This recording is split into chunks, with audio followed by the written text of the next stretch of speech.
פרש פ"ג דקותי הלכות, וזהו טובים שניים מן האחד, שהם ייפולו האחד, יקים את חברו. C'est ce qui est écrit dans Kohelet. C'est bien deux. C'est mieux d'être deux que un, parce qu'il y en a un qui tombe, alors l'autre il peut le relever. Aïnou prinat shna drachim alal. Alors pour nous c'est les deux drachim dont on a parlé, c'est-à-dire de Aïe et de Azamra. Chez Marzikim et Kol Adam, les balipol beshum ofen baolam. Que ces deux chemins-là, c'est-à-dire ces deux concepts, si quelqu'un il les intègre et il en fait son moteur de vie, jamais de sa vie pourra tomber. Quoi qu'il arrive dans sa vie, jamais il tombera. Parce que n'importe comment que soit la situation, elle a toujours une solution, soit dans Aïe, soit dans Azamra. C'est ça qui a écrit que s'il y a un qui tombe, alors un il va relever l'autre, que les familles parce que des fois quelqu'un il arrive à se renforcer avec les points positifs qu'il trouve en lui. Ça c'est l'union d'Abraham Avinu, qu'on a dit que c'est Isha Chesed, et c'est lui qui trouve le Tov. D'ailleurs c'est écrit dans les Sfarim, j'ai vu cette semaine qu'on dit que Yaakov c'est la shlemut des Avot. On dit que Yaakov c'est la perfection dans les Avot. Et Avraham c'était à droite et Yitzhak à gauche et Yaakov c'est au milieu et que c'est la shlemut des Avot. Ça c'est maintenant, mais les Atid Lavo, toute la Nahaga du monde elle va retourner sur le principe d'Avraham Avinu. C'est-à-dire c'est lui qui va reprendre toutes les rênes de comme le monde va se diriger, parce que maintenant on se trouve dans une situation où Hachem il est pas, le Shem Hachem il est pas Shalem, parce que les gens ils ont pas reconnu la royauté d'Hachem. Mais quand Mashiach il va venir, on va reconnaître la royauté d'Hachem. Alors toute la naga du monde, tout le comportement du monde, il va retourner sous le principe d'Avraham Avinu, parce que Behemet, c'est ça la vraie anaga du monde. C'est que des chassadim, c'est tout. C'est-à-dire c'est que du tov. C'est ça la vraie vérité, comme on dit. La vraie vérité, c'est celle-là. Donc à la fin, c'est ça qui reviendra. C'est-à-dire c'est pas la naga de Yaakov. La naga de Yaakov, c'est pour le tikkun du monde. Mais quand le monde il sera réparé, on retournera sur le principe d'Avraham Avinu. Donc le lien d'Avraham Avinu, c'est de voir le tov, de voir ce qu'il y a de bien. Et des fois, quelqu'un il tombe, même de ça il tombe. C'est-à-dire, des fois, quelqu'un il veut trouver quelque chose en lui de bien, et comme les vaches maigres chez Paro, les vaches maigres elles mangent les vaches grasses, et on voit rien. On voit même pas dans la vache grasse qu'elle a mangé quelque chose. Elle est restée maigre. Il y a des gens comme ça, tu vois, ils mangent beaucoup et restent toujours maigres, ils grossissent pas. Moi, je vois des gens, ils mangent énormément, mais ils sont maigres comme ça parce qu'ils ont du feu dedans, ça brûle. Ils brûlent toute la nourriture, ils sont très très très chauds à l'intérieur. Ils grossissent pas. Des gens qui sont plus dans les chassadim, à peine ils mangent un peu, tout de suite ça s'étale. Ils peuvent pas manger beaucoup. Alors le union des Nekudot Tovot, c'est comme ça. Des fois quelqu'un il arrive, en marche, il voit rien de bien dans sa vie. Et tu lui dis, mais tu vois pas tout ce que tu as, il voit rien. Il croit qu'il a fait que des bêtises dans sa vie. Ou les familles nous font al shalom gam misé, va zenir chol lachiot et tatsu beshum davar. À ce moment-là, il n'y a plus rien qui peut lui donner de la vitalité. Vaz mechayet atzmo al idea vakasha vachipuz prinat hayir. À ce moment-là, il commence à être mechayet atzmo, ça lui donne de la vitalité avec la recherche de Aïe. Aïe, où tu es Hachem. Où tu es dans ce monde, où tu es dans ma vie, où je vais avec tout ça. C'est quoi ma vie? C'est quoi? Il n'y a rien, je vois rien dans ma vie. Alors il passe sur le côté de Aïe. Chez Misé Aderer, Yefshar la bal davar le balbelo la pilo et des shum bilboul baolam. Parce que si quelqu'un il rentre sur ce chemin-là, c'est-à-dire qu'il prend ce principe de vie, jamais l'Yetzirah il peut le troubler ou le faire tomber, chas v'shalom. Ki afal pi sheyachnis et da'ato, chas v'shalom, she'afas tikva machmat shekilkel meod. Maintenant, si l'Yetzirah il vient et il lui fait croire qu'il n'a plus aucun espoir, que black is black, comme on dit, il n'y a plus d'espoir, rien, tu as tout détruit, tu as tout cassé, etc. Afal piken, ve'afal pi she'aemet hukach. Et même si vraiment c'est comme ça, si vraiment c'est quelqu'un qui a fait des choses terribles, et maintenant il est dans l'état où il est, c'est-à-dire il n'est vraiment pas dans un état reluisant.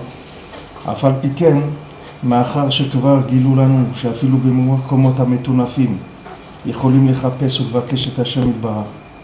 Puisque maintenant les Chachamim nous ont révélé que malgré qu'on se trouve dans les endroits les plus bas, les plus dégoûtants du monde, on peut de là-bas chercher Kadosh Baruch Hu.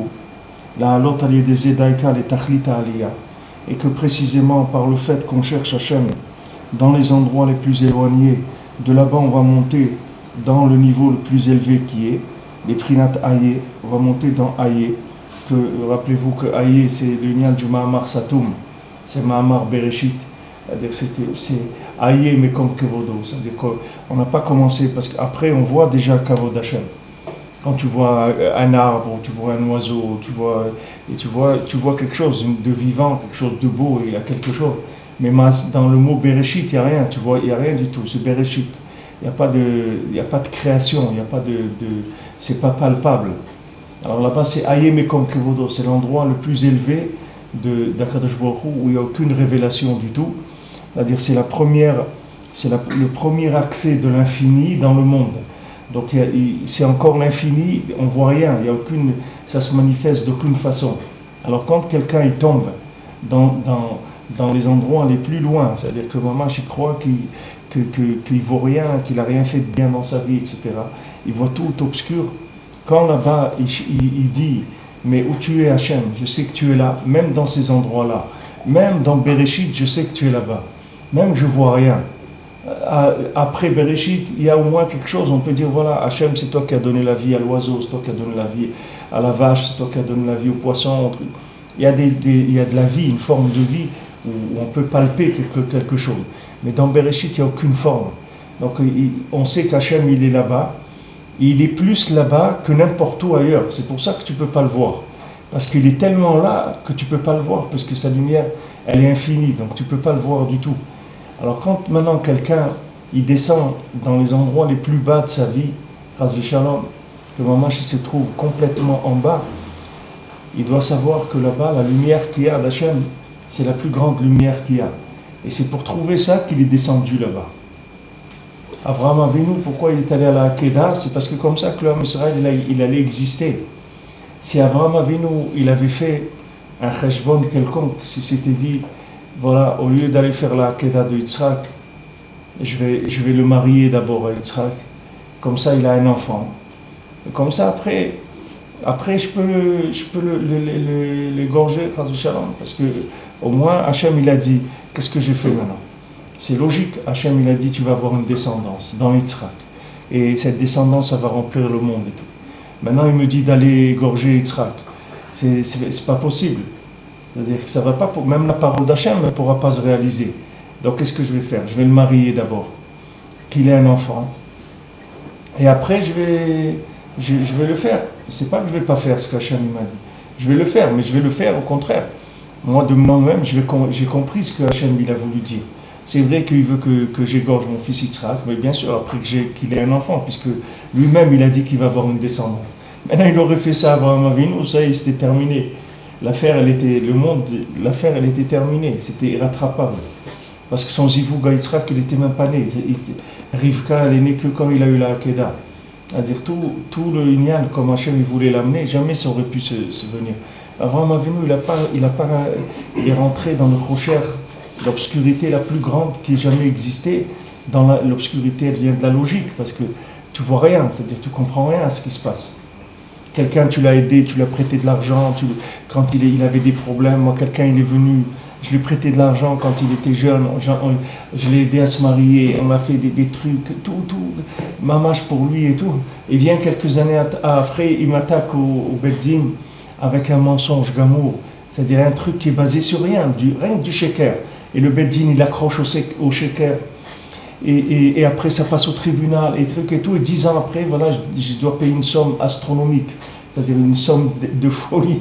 De folie. Alors maintenant, si tu rentres dans la logique, alors soit tu tues la personne, soit tu tues le beddin, soit tu jettes ta kippa dans la poubelle, soit tu fais n'importe quoi, tu rentres dans la logique. Mais il n'y a pas de logique. Il n'y a aucune logique. Hachem, il a dit, c'est comme ça, c'est tout. Baruch Hashem, c'est très bien, et c'est comme ça. Pourquoi, j'en sais rien. Je sais que c'est bien, c'est tout. Aïe, où tu es Hachem là-dedans? Où elle est la justice? Ces rabbanim là, c'est les rabbanim qui donnent la cache-route sur tout ce que tu manges. C'est le meilleur recherche qui existe dans le monde. C'est ces rabbanim là qui le donnent. Et tu vois que du sheker, que des trucs, rien, tu vois pas un brin de émettre, rien. Tu te dis, mais où est la Torah? Où est Hachem? Où est la Kedusha? Il n'y a plus rien. Il n'y a rien dans le monde. Et là-bas, tu dois dire, je sais qu'Hachem, tu es là. Et je sais que tu es là encore plus que n'importe où. C'est pour ça que je n'arrive pas à te voir. Parce que là, tu es tellement révélé que ça m'aveugle. Je ne peux pas te voir. Et quand quelqu'un il fait ça, alors il monte de l'endroit le plus bas à l'endroit le plus haut qui existe. C'est-à-dire il va avoir la plus grande aliyah qu'il ait jamais eue dans sa vie, s'il prend les choses comme ça. Parce que toute cette hérida, elle est venue uniquement pour qu'il puisse s'attacher à Kadosh Baruch Hu à un niveau auquel jamais de sa vie il aurait pu s'attacher s'il travaillait dans les points positifs, en voyant le bien qu'il y a en lui, en étant content de ce qu'il fait, etc. Jamais il serait monté comme ça. Jamais. Comme on raconte l'histoire de celui qui a fait la société FedEx. Il dit c'était quelqu'un, quand il était à l'université en Amérique, il a passé ses diplômes et tout, et quand il a fait comment on dit, il doit présenter une thèse, dans sa thèse en économie, il a présenté le projet de la société FedEx. Alors les profs, quand il a présenté ça, il s'est moqué de lui, il a dit que c'est ce truc-là. Tu ne pouvais pas trouver quelque chose, c'est nul complètement, ton truc il est nul, il a mis 2 sur 20 et il l'a jeté, il a dit c'est nul ton truc.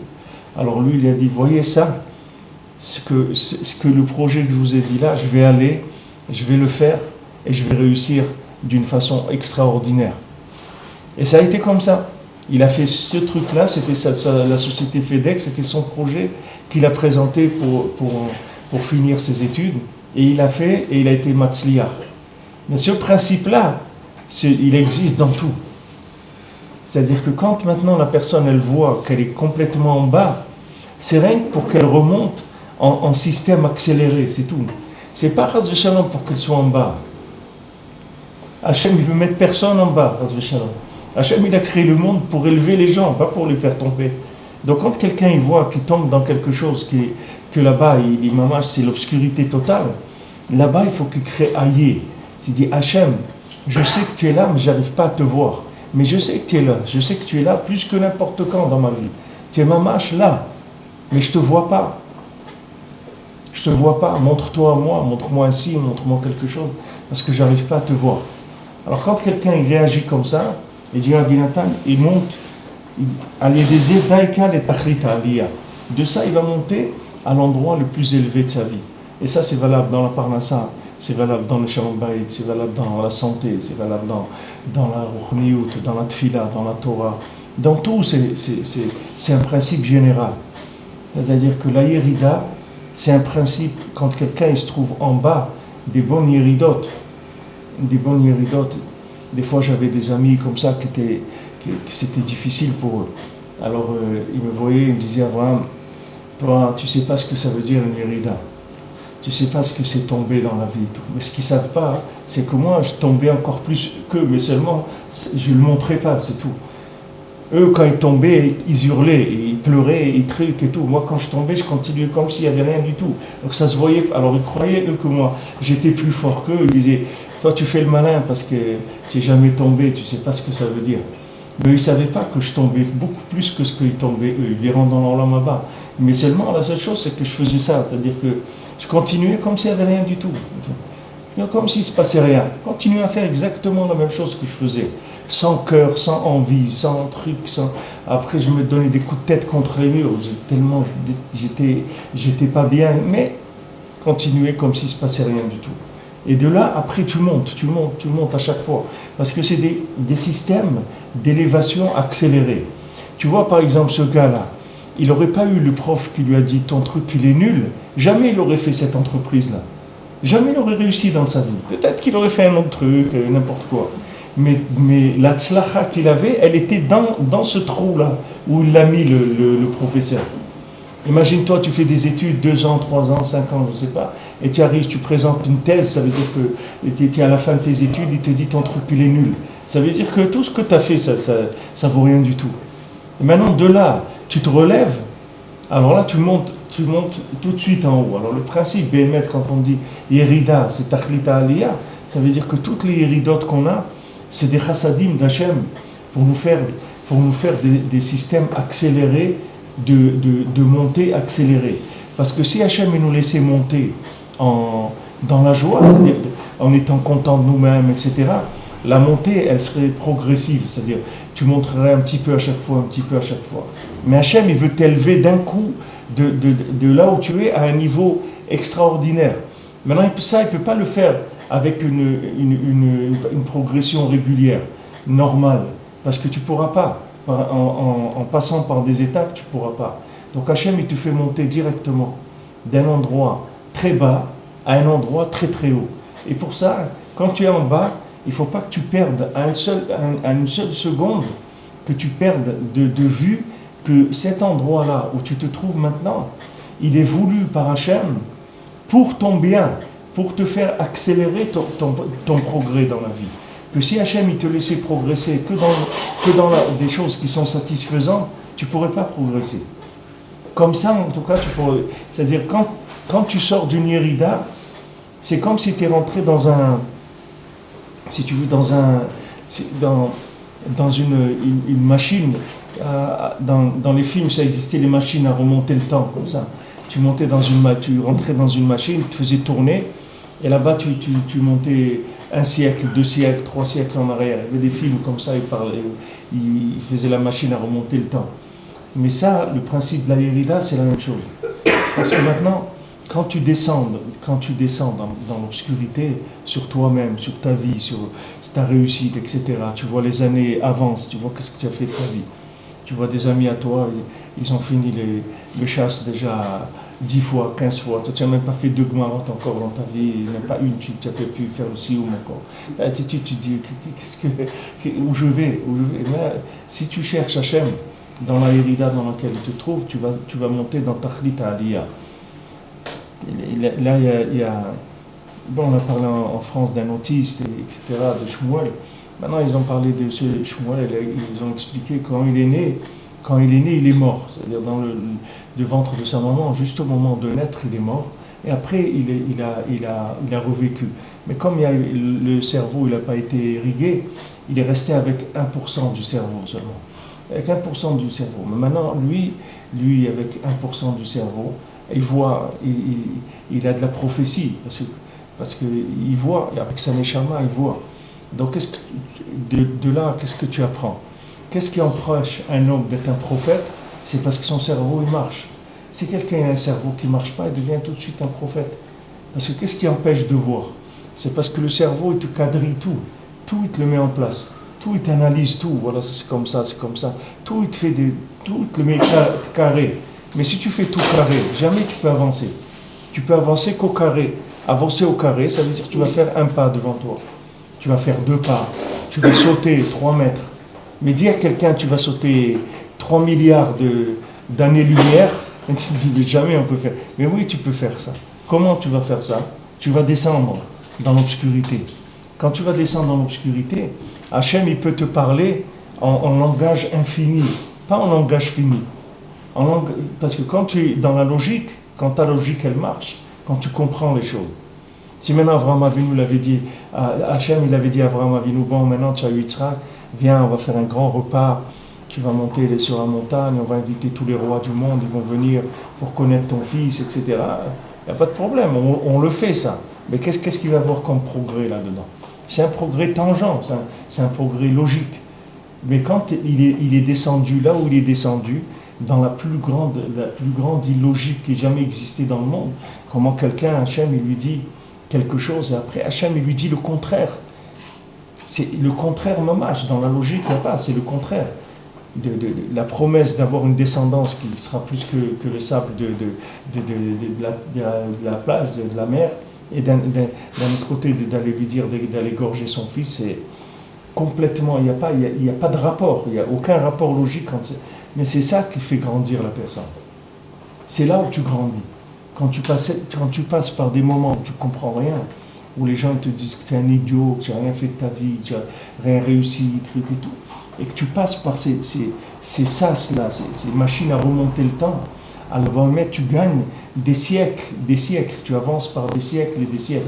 Ce n'est pas par des années, c'est des siècles que tu progresses. Parce qu'Hachem, il se révèle à toi puisque tu es dans l'obscurité totale de la logique. Donc tu peux rentrer dans un niveau de prophétie extraordinaire. Extraordinaire. On dit, les Khamim disent que de nos jours, la prophétie, elle est chez les enfants et les fous. Pourquoi chez les enfants et les fous? Pourquoi il faut être fou pour être un prophète? Mais les prophètes, ils n'étaient pas fous. Shmuel Hanavi, il n'était pas fou. Yesharia, il n'était pas fou. Et Yoshua, il n'était pas fou, c'était pas des fous. Mais non, c'est qu'aujourd'hui, comme maintenant, la vitesse de vie des gens, elle est énormément ralentie par le degré de chokhmah de chacun. Puisqu'il y a un développement du cerveau qui s'est fait, un développement de la chokhmah énorme. C'est-à-dire que les gens ils comprennent des choses qu'avant, les gens ne comprenaient pas du tout. Les gens ils comprennent énormément de choses. Et ils ne savent pas que chaque compréhension qui rentre dans leur tête, c'est un nouveau frein par rapport à la compréhension de l'infini. Parce que maintenant, l'infini, il va falloir qu'il passe par cette case-là en plus. Avant, cette case-là, elle n'y était pas. Maintenant, il a ajouté une case de compréhension. Donc maintenant, quand Hachem il veut rentrer dans sa vie, il faut que maintenant Hachem il rentre dans cette case aussi. Avant, lui, il avait 3 cases. Maintenant, il a 3000 cases. Ces 3000 cases, il faut que Hachem il passe dans toutes ces cases pour arriver à toucher son cœur. Alors qu'avant, il n'y avait pas de problème. Tu vois un petit enfant dans la rue, il trouve un bonbon ou quelque chose, il dit « Merci Hachem, tu es gentil, merci Hachem, tu es gentil ». Il n'a pas de problème. Un adulte, il va trouver un truc, c'est quelqu'un, il a perdu le truc ou ça, aussi ou ça rentre c'est récupéré par la logique. Et c'est très difficile après de trouver Hachem. Plus un Ben Adam il a développé son cerveau, plus il a ralenti les circuits de circulation de la présence divine dans sa vie. Plus maintenant, s'il a un cerveau qui est soumis à Hachem complètement, il n'y a pas de problème. Parce que le chidouche des tzadikim, c'est que les tzadikim, ils sont arrivés de leur vivant au même niveau que ce qu'un autiste il arrive par le fait qu'il est handicapé à 99% dans son cerveau. Les tzadikim, ils sont arrivés à la même chose, mais en annulant leur cerveau, avec leur travail, en annulant leur cerveau à Hachem. C'est-à-dire ils sont arrivés à soumettre leur corps, leur cerveau, tout à Hachem. En étant barrés, en étant en bonne santé. Ils n'étaient pas atteints dans leur cerveau. Tandis qu'aujourd'hui, celui qui va avoir de la prophétie, c'est des fous ou des enfants. C'est des fous ou des enfants. C'est eux qui ont la prophétie. Pourquoi? Parce que comme leur cerveau ne marche pas, il n'est pas développé, alors ils voient Hachem. Ils voient Hachem de façon naturelle. Donc quand Hachem il veut te faire descendre, il te fait descendre. C'est qu'Hachem il veut se montrer à toi. C'est pour ça qu'il te fait descendre dans l'obscurité. C'est pour ça que dans ta vie, il te fait descendre dans des passages où il n'y a aucune logique du tout. Alors il te fait descendre dans des endroits où tu ne comprends rien. Mais ce que tu dois savoir, c'est que quand tu ne comprends rien, c'est là où Hachem il peut parler avec toi. C'est parce que si tu comprends quelque chose, Hachem ne peut pas s'approcher de toi. Il va te faire exploser ton cerveau s'il te parle. Il ne peut pas. Tant que que la compréhension, elle passe par des circuits de logique, il ne peut pas te parler à Kadosh Baruch Hu. Comment tu veux qu'il te parle? Il ne peut pas te parler. Parce que dans ton circuit, il ne peut pas rentrer de l'infini, c'est impossible. C'est un circuit de logique. Donc il doit passer par là, par là, par là. Il doit se faire tout petit, petit pour rentrer dans ce circuit-là. Et alors qu'est-ce qu'il fait Hachem? Hachem, il te fait descendre dans l'obscurité, dans l'incompréhension, illogique. Tu ne comprends pas ta femme, tu ne comprends pas ta parnassa, tu ne te comprends pas toi-même, tu ne comprends pas ton entourage, tu ne comprends pas Eretz Israël, tu ne comprends rien. Qu'est-ce qui t'est arrivé dans ta vie? Tu ne comprends rien à ce qui t'arrive. Mais sache que moins tu comprends, et plus tu vas voir Hachem. Moins tu comprends, plus tu verras Hachem dans ta vie. C'est ça la logique de ce monde. C'est comme ça qu'il marche ce monde. Ce monde-là, il est à l'envers. Plus tu vas chercher à comprendre, et plus tu vas rentrer dans la vraie obscurité. Mais la vraie, pas l'obscurité d'Avraham Avinu ou la Hakeda, pas cette obscurité-là. La vraie, l'obscurité, c'est-à-dire je pense, donc je suis. Ça veut dire que je pense, donc Hachem, il n'existe pas. C'est fini. J'ai tout compris comment ça marche. Donc Hachem, il n'y a pas Hachem, c'est fini. Je n'ai pas besoin d'Hachem. Moi, je sais faire. Moi, je suis un homme d'affaires. Moi, je suis un homme qui comprend les choses. Moi, je sais faire ça, je sais faire ça, je sais faire ça. Et si Hachem, il t'aime, un jour, il va te casser tout ton système. Et si Hachem, il t'aime pas, il va te laisser dans ton système. Tu vas tourner en circuit fermé. Tu vas tourner dans un pois chiche toute ta vie, un tout petit pois chiche comme ça. Tu vas tourner dedans comme ça toute ta vie. Tu vas croire que tu as fait des choses extraordinaires. Et à la fin, on va t'ouvrir le pois chiche, tu vas voir, tu n'as rien fait du tout. Et bien, tu n'as rien compris du tout. C'est une blague. C'était une blague, c'est tout. C'est vraiment une blague. Alors que quand tu acceptes les iridotes, quand tu acceptes de passer par l'obscurité, par l'incompréhension, alors ben, tu rentres dans une dvékout avec Akadosh Baruch Hu. C'est-à-dire tu rentres dans une approche de l'infini comme jamais de ta vie tu peux t'approcher. Plus la hérida elle est grande, plus l'approche de l'infini est grande. Et plus tu vas sortir de là enrichi en conscience de l'infini. Et cet enrichissement de la conscience de l'infini, c'est au-dessus de toutes les compréhensions qu'il y a dans le monde. Tu vas comprendre tout ce qu'il y a dans le monde, mais pas par de la chokma, de la logique, pas de la construction de la logique, par la construction qui vient de l'infini, qui rentre dans le cœur et que le cœur renvoie les images au cerveau. Après tu changes, c'est-à-dire au lieu que la caméra elle soit derrière et que l'écran est ça devant, tu fais à l'envers. C'est-à-dire c'est l'écran qui va projeter sur la caméra. C'est-à-dire l'écran qui est le cœur, c'est lui qui va projeter sur la caméra. C'est à l'envers. Les Bnei Israël, ils font le veau d'or. C'est la plus grande irida qu'il y a dans l'homme Israël. Le moment sublime, c'est le moment de mariage avec Akadosh Baruch Hu, Matan Torah.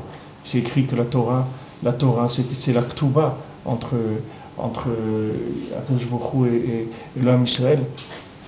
Dans le Nusar Sfarad, le jour de Shavuot, et on lit un passage qui s'appelle la Ktuba, c'est mamash la Ktuba, parce que la Torah, c'est le mariage entre Hachem et l'homme Israël, c'est l'acte de mariage. Maintenant, l'acte de mariage, on descend, Hachem il envoie le tzaddik il a passé 40 jours, 40 nuits dans le ciel pour aller amener la Torah. Il vient avec la Torah et trouve que l'homme Israël il est parti faire la fiesta dans des bêtises, etc. Bon. Hachem il se retire des tables, les tables elles sont lourdes, elles tombent, elles se cassent. Ok. Moshe Rabbeinu vient, il plaide pour l'homme Israël, il dit à Kadosh Baruch Hu, regarde, c'est des idolâtres, ils sortent d'Égypte et tout. C'est normal qu'ils n'aient pas envie de recevoir la Torah. Ils sont fraîchement sortis de l'idolâtrie. Il faut attendre un petit peu, ils vont se purifier et tout, ça va aller mieux, etc. Akadosh Baruch Hu dit, bon, alors, je vais faire le Mishkan, tu vas construire le Mishkan, Ve'asu le Mishkan, Shachamti betocham. Ils vont faire le Mishkan, et je vais habiter dans le cœur de chacun. Maintenant, qu'est-ce qui a fait que Hachem il est venu habiter dans le cœur de chacun? C'est parce qu'ils ont fait le veau d'or. C'est pour ça qu'ils ont obtenu qu'Hachem il est venu habiter dans le cœur de chacun. Quand ils ont fait le veau d'or, tu crois qu'ils ont fait le veau d'or parce que c'était des philosophes qui ont voulu faire du mal à Hachem, aller contre Hachem, comme les gens de la tour de Babel qui voulaient monter et tuer Hachem? Tu crois que ces gens-là qui ont fait le veau d'or, c'est des gens qui voulaient aller contre Hachem? C'est des gens qui détestaient Hachem? C'est des gens qui voulaient faire du mal à Hachem? Pas du tout. C'est des gens qui ont subi l'idolâtrie en Égypte pendant 210 ans. Ils sont nés des idolâtres. Ils ont vécu idolâtres toute leur vie. Maintenant, on leur dit, voilà, vous allez sortir. On a envoyé une lumière extraordinaire. Ils ont dit, d'accord, on sort. Ils sont sortis. Maintenant, ils ont fait le vaudor, mais ce n'est pas eux qui voulaient faire le vaudor. Eux, ils ne voulaient pas faire le vaudor. Jamais ils auraient voulu. Tu les aurais pris à froid, comme ça, tranquille, quelque part. Tu leur aurais dit, tu veux faire, toi, le vaudor? Ils disent, ça ne va pas, non. Pourquoi tu veux que je fasse le vaudor? Regarde Hachem, tout le bien qu'il m'a fait, donner la manne, il m'a fait sortir d'Égypte. Pourquoi tu veux que je fasse le vaudor? Mais seulement, quand maintenant ça monte, l'idolâtrie, elle remonte en lui. Il perd sa tête. Et quand il perd sa tête, il va faire des bêtises, puisque c'est écrit En Adam Overa Vera, la Nichnas Bo Ruach Shtut. D'accord? Quand un homme il fait une faute, c'est parce qu'il est rentré dans la folie en lui. Mais ce qui sépare, c'est qu'il n'y a pas plus guérisseur que cette folie qui est rentrée en lui. Parce que cette folie qui est rentrée en lui, c'est ça qui va lui enlever toute sa logique. Et quand cette folie, elle va rentrer en lui, qui va lui enlever sa logique, c'est vrai qu'il va faire une avéra, et c'est pas bien. Mais le côté qui va gagner par le fait que la folie, elle est rentrée en lui, c'est qu'il va pouvoir se rapprocher d'Hachem comme jamais il s'est approché dans sa vie. Jamais. Jamais. Tu vas voir des gens, des fois, ils ont perdu dans leur vie de l'argent ou des choses. Ils ont une grande hérida. Et tu vois, après, tu les trouves dans des situations d'une simplicité et où ils tirent un plaisir de la vie extraordinaire. Parce que tout ce qu'ils avaient avant, ça les empêchait de vivre. Et ils ne se rendaient pas compte. Eux croyaient qu'ils étaient super, ils avaient des millions, des trucs, ils couraient, ils étaient, le matin il prend l'avion pour New York, le soir il va là-bas, tac, tac, super. Shabbat il est en Floride, après il va, le dimanche il va là-bas, il va en Chine, et des trucs, quoi, il a les affaires, les containers qui arrivent, et lui il croit que c'est ça la vie. Maintenant Hachem il lui envoie un coup dans la tête, il perd tout, il se retrouve. Il travaille maintenant, il travaille dans un garage, il est en train de mettre les pneus dans les voitures, des trucs comme ça. Et le bonhomme, il s'assoit avec quelqu'un et il boit un café sur une table en carton qu'ils ont fait avec un carton.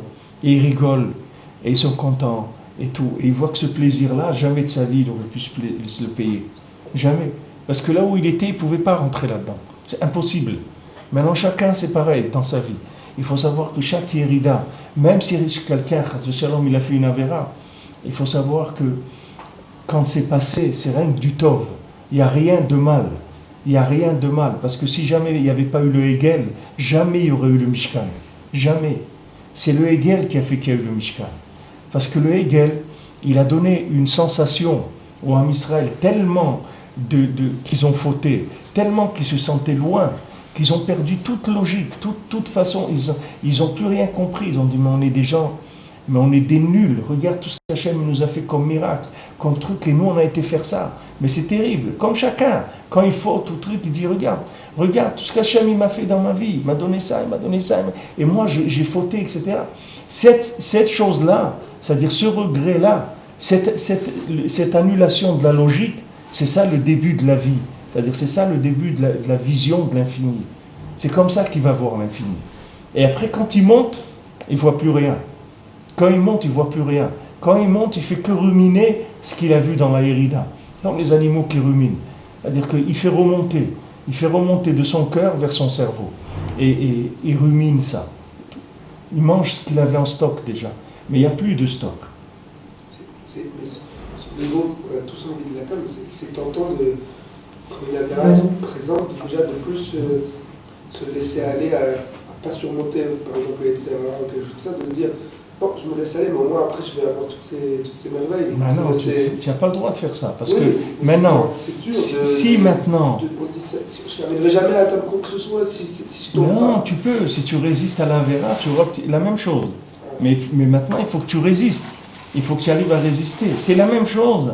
C'est-à-dire l'opération, elle se fait de la même manière. C'est-à-dire l'opération, c'est la même, mais elle ne se fait pas de la même manière. C'est tout.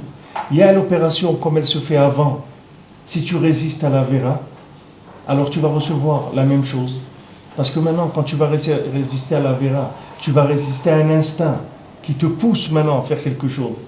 Et maintenant, par soumission à Hachem, tu vas laisser tomber cette chose-là et tu vas rentrer dans la émouna totale. C'est la même chose que si tu fais la vera et après tu te retrouves dans l'illogique totale. C'est la même chose. Mais c'est deux approches qui sont complètement différentes. Il y a une approche qui est les khatrila et une approche qui est bidiavad. Les khatrila, tu dois tout faire pour ne pas tomber. Et bidiavad, quand tu es tombé, tu dois savoir que c'est Minashamayim qui est tombé. Rav Yitzhak Breiter, il dit que celui qui croit que les avérotes qu'il a fait dans sa vie, c'est lui qui les a faites, il dit c'est un apicoros, il ne croit pas dans Hachem. Parce que même les avérotes qu'il a faites dans sa vie, c'est Hachem qui a fait qu'il a fait les avérotes, c'est pas lui. Tout ce qui est passé, c'est tout Minashamayim. Il dit dès qu'une chose elle est passée, ça vient tout d'Hachem. Toi, tu peux opérer ce que c'est devant toi maintenant. Ce qui est passé, ça ne t'appartient plus. Il est où le libre arbitre Hein? Il est où le libre arbitre C'est ça, c'est-à-dire oui, le libre, c'est celui-là le libre arbitre. C'est la émouna, le libre arbitre. Le libre arbitre, c'est la émouna. Le libre arbitre, c'est d'adhérer à la émouna. C'est ça ton libre arbitre. Ton libre arbitre, c'est de croire que c'est Hachem qui fait tout, ou de croire que c'est toi qui fais. C'est là où il est ton libre arbitre. Le libre arbitre, c'est la émouna, c'est ça le libre arbitre. Maintenant, toi, tu ne sais pas ce qui se passe avec toi. Tu ne sais rien du tout. Tu ne comprends rien. Un juif, tu prends n'importe quel juif, comme l'a dit Rav Yitzhak de Berditchev, il a dit Hacham, est-ce que tu as déjà vu un juif qui a fait une avéra et après il va faire une séouda parce qu'il est content, il appelle tous ses copains, il dit j'ai fait une super avéra, venez tous, on va fêter ça. Ça n'existe pas. Donc tu vois qu'un juif, il n'a pas envie de faire une avéra. Tu le vois, il n'est pas content après. Mais le fait que maintenant il n'est pas content et qu'il s'accuse à lui, c'est pas que c'est ça qui va l'éloigner d'Hachem. Le plus qui va l'éloigner d'Hachem, c'est cette tristesse qu'il a après. C'est-à-dire le fait qu'il ne sait pas, il ne switch pas sur le fait de dire ok, maintenant j'ai fait ce que j'ai fait, ok. Et maintenant Hachem il est là, Hachem il est avec moi, Hachem il m'aime comme avant, parce que Hachem, moi je suis son fils, il m'aime, j'ai pas de problème. Donc maintenant le fait qu'il rentre dans la Emouna, quand il est dans cette obscurité-là, qui suit la Vera, ça va faire que maintenant il va se remonter à un niveau auquel jamais il serait monté dans sa vie. C'est pour ça qu'on est obligé d'avoir des iridotes pour Tachlit Aliyah. Tu ne peux pas faire autrement. Le monde, c'était de l'obscurité avant qu'il y ait de la lumière. C'est obligé, tu vois. C'est écrit Yotzer, quand on fait le Yotzer le matin. On dit Yotzer Or ou Boré Chocher. Maintenant, Yotzer, c'est Olam HaYetzira. Et Boré, c'est Olam HaBriya. Maintenant, l'Olam HaBriya, il est plus haut que le Olam HaYetzira. Le Olam HaBriya, il est juste avant le Olam Atzilut. Il y a Aleph, Bet, Yud, Ain, Atzilut, Briya, Yetzira et Asiya. Tu vois que l'Olam HaBriya, il est au-dessus du Olam HaYetzira. Et pourtant, l'Olam HaBriya, c'est Boré Chocher. Et Yotzer, c'est Or. Quand tu descends du Chocher, tu vas plus bas, tu trouves la lumière. La lumière, elle est plus basse que l'obscurité. L'obscurité, elle est plus grande que la lumière. C'est-à-dire, quand tu rentres dans une Yerida, cette Yerida-là, elle est plus grande que toutes les aliotes que tu as. Parce que maintenant, tu rentres si tu veux, dans la matrice de la création de ta prochaine Aliyah. Tu comprends? C'est rien, c'est de la technique. C'est pour ça que Rabbi Nathan, il te dit, c'est une technique, c'est tout. Si tu as compris ça, il dit, jamais de ta vie tu peux tomber. Jamais tu tomberas dans ta vie. Il y avait un Breslever qui s'appelait justement Shmuel, dans la Souga avec Shmuel, il y avait un Breslever qui s'appelait Shmuel dans les camps à Auschwitz. Il connaissait les Zohar par cœur. Et tous les soirs, il faisait, quand il rentrait du travail, il se couchait, il leur faisait du Zohar. Tout ce qu'il pouvait tenir debout, les gens qui ne s'endormaient pas, il leur disait du Zohar par cœur. Il était Mesachazekotam, il était Tamid Besimcha. Tamid Besimcha. Dans Auschwitz, il est mort dans Auschwitz, mais il était Tamid Besimcha. Pourquoi? Parce que dans cette obscurité-là, il a compris que ça c'était la matrice de la Géoula du Ham Israël, c'est tout. Maintenant, c'est une obscurité totale. Mais cette obscurité totale, elle a anéanti toute la logique qu'il y avait dans l'Am Israël à ce moment-là. Tu vois que tous les gens, leur logique à ce moment-là, elle s'est anéantie complètement. Et c'est ça qui leur a permis de revenir vers la Torah après d'une façon extraordinaire. Maintenant, celui qui a lutté avec sa logique, il s'est fait. Ça l'a expulsé. Comme Abraham Avinu. Maintenant, Abraham Avinu dit, attends, Hachem, bon, il faut être sérieux quand même. Toute ma vie, je l'ai donné et tout. Et à tout ce truc qu'on a fait, tu m'as donné un fils à l'âge de 100 ans. Tu m'as dit, Ishmaël, je le renvoie, j'ai renvoyé. Tu m'as dit, c'est pas ton fils, ok, c'est pas ton fils. Yitzhak, c'est ton fils, ok, c'est lui qui va te donner. Okay. Après, tu me dis, va l'égorger. Oh, ça y est, allez. Basta, ça suffit, je peux pas. C'était pas la première épreuve, c'est la 10e d'Abraham Avinu, la Akedat Yitzhak. C'était le 10e Nisayon d'Abraham Avinu. S'il n'avait pas réussi ce Nisayon, c'est pas 9 sur 20 qu'il aurait, c'est 0 qu'il aurait. Il aurait tout perdu. Tu n'aurais jamais entendu parler qu'il y avait Abraham Avinu dans le monde. C'était tout, il aurait tout perdu dans la Hakeda. C'est la même chose quand les gens ils ont vu ça, les animes, tout. Ça c'est la même chose. Tu en arrêtes ce truc et tout. Bonhomme, il se fait exploser dans un bus et tout. Mais Hachem, qu'est-ce que tu veux de nous? Qu'est-ce que tu veux de nous? On est là, tu nous as dit kasher, on mange kasher. Mais les tefilines, on met les tefs. Fais ça, on fait. Ah, ce que tu as dit. On essaye au moins. On n'est pas contre. On essaie ce qu'on peut faire. On nous fait. Qu'est-ce que tu nous fais exploser dans des bus? C'est quoi cette histoire? Tu comprends rien. Et c'est de ça que va naître la Géoula de chacun, de cette incompréhension-là. Maintenant, plus chacun, il annule sa logique par la Emouna, plus quelqu'un y rentre, il fait ce travail tout seul, moins il y a besoin d'Iridot. Tu n'auras pas besoin d'Iridot. Rabbi Nathan dit, si jamais tu ne matérialises pas ta Aliyah, tu ne matérialises pas la lumière que tu vois, jamais tu auras besoin d'Irida. Parce que toute la Irida, elle vient parce que tu as matérialisé la lumière que tu as. Et donc, on ne peut plus communiquer avec toi qu'au niveau où tu es. Donc, jamais tu vas progresser.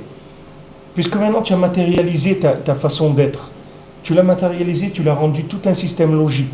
Comment tu veux qu'on rentre là-dedans? On ne peut plus rentrer. C'est-à-dire, on peut rentrer à ton niveau, c'est tout. Mais on ne peut pas avancer. Donc, qu'est-ce qu'on fait? On casse tout. Et après, tu vas monter. Mais si maintenant, tu fais le travail tout seul, tu n'as pas besoin de ça. Si toi-même, maintenant, toute la logique qui est en toi, tu la remets en question en permanence, tu n'as pas besoin d'Irida. Parce que tu te fabriques la Irida tout seul. Tu n'as pas besoin qu'on te fasse des Iridot. Mais si maintenant, tu prends la vie comme une logique, ouais, ça marche, tout baigne, j'ai ça, j'ai fait une formation, j'ai trouvé un super job, et trucs, ça roule, les trucs et tout. Après, quand tu te prends un boulet dans la tête, tu comprends pas ce qui se passe. Tu dis, Makara, qu'est-ce qu'il y a eu là? C'est plus, j'avais pas l'habitude de ces choses-là.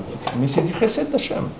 Sinon, il va te laisser comme la femme de l'autre. Ça devient une statue de sel. Il regarde derrière. Et il devient une statue. Il bouge plus.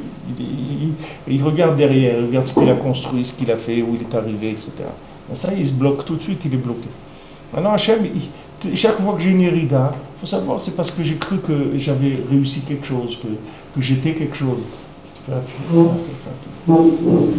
J'ai cru que j'étais rentré dans une compréhension de quelque chose. Et c'est ça qui a fait que maintenant, on m'a amené cette irida. Pourquoi j'insiste sur ça?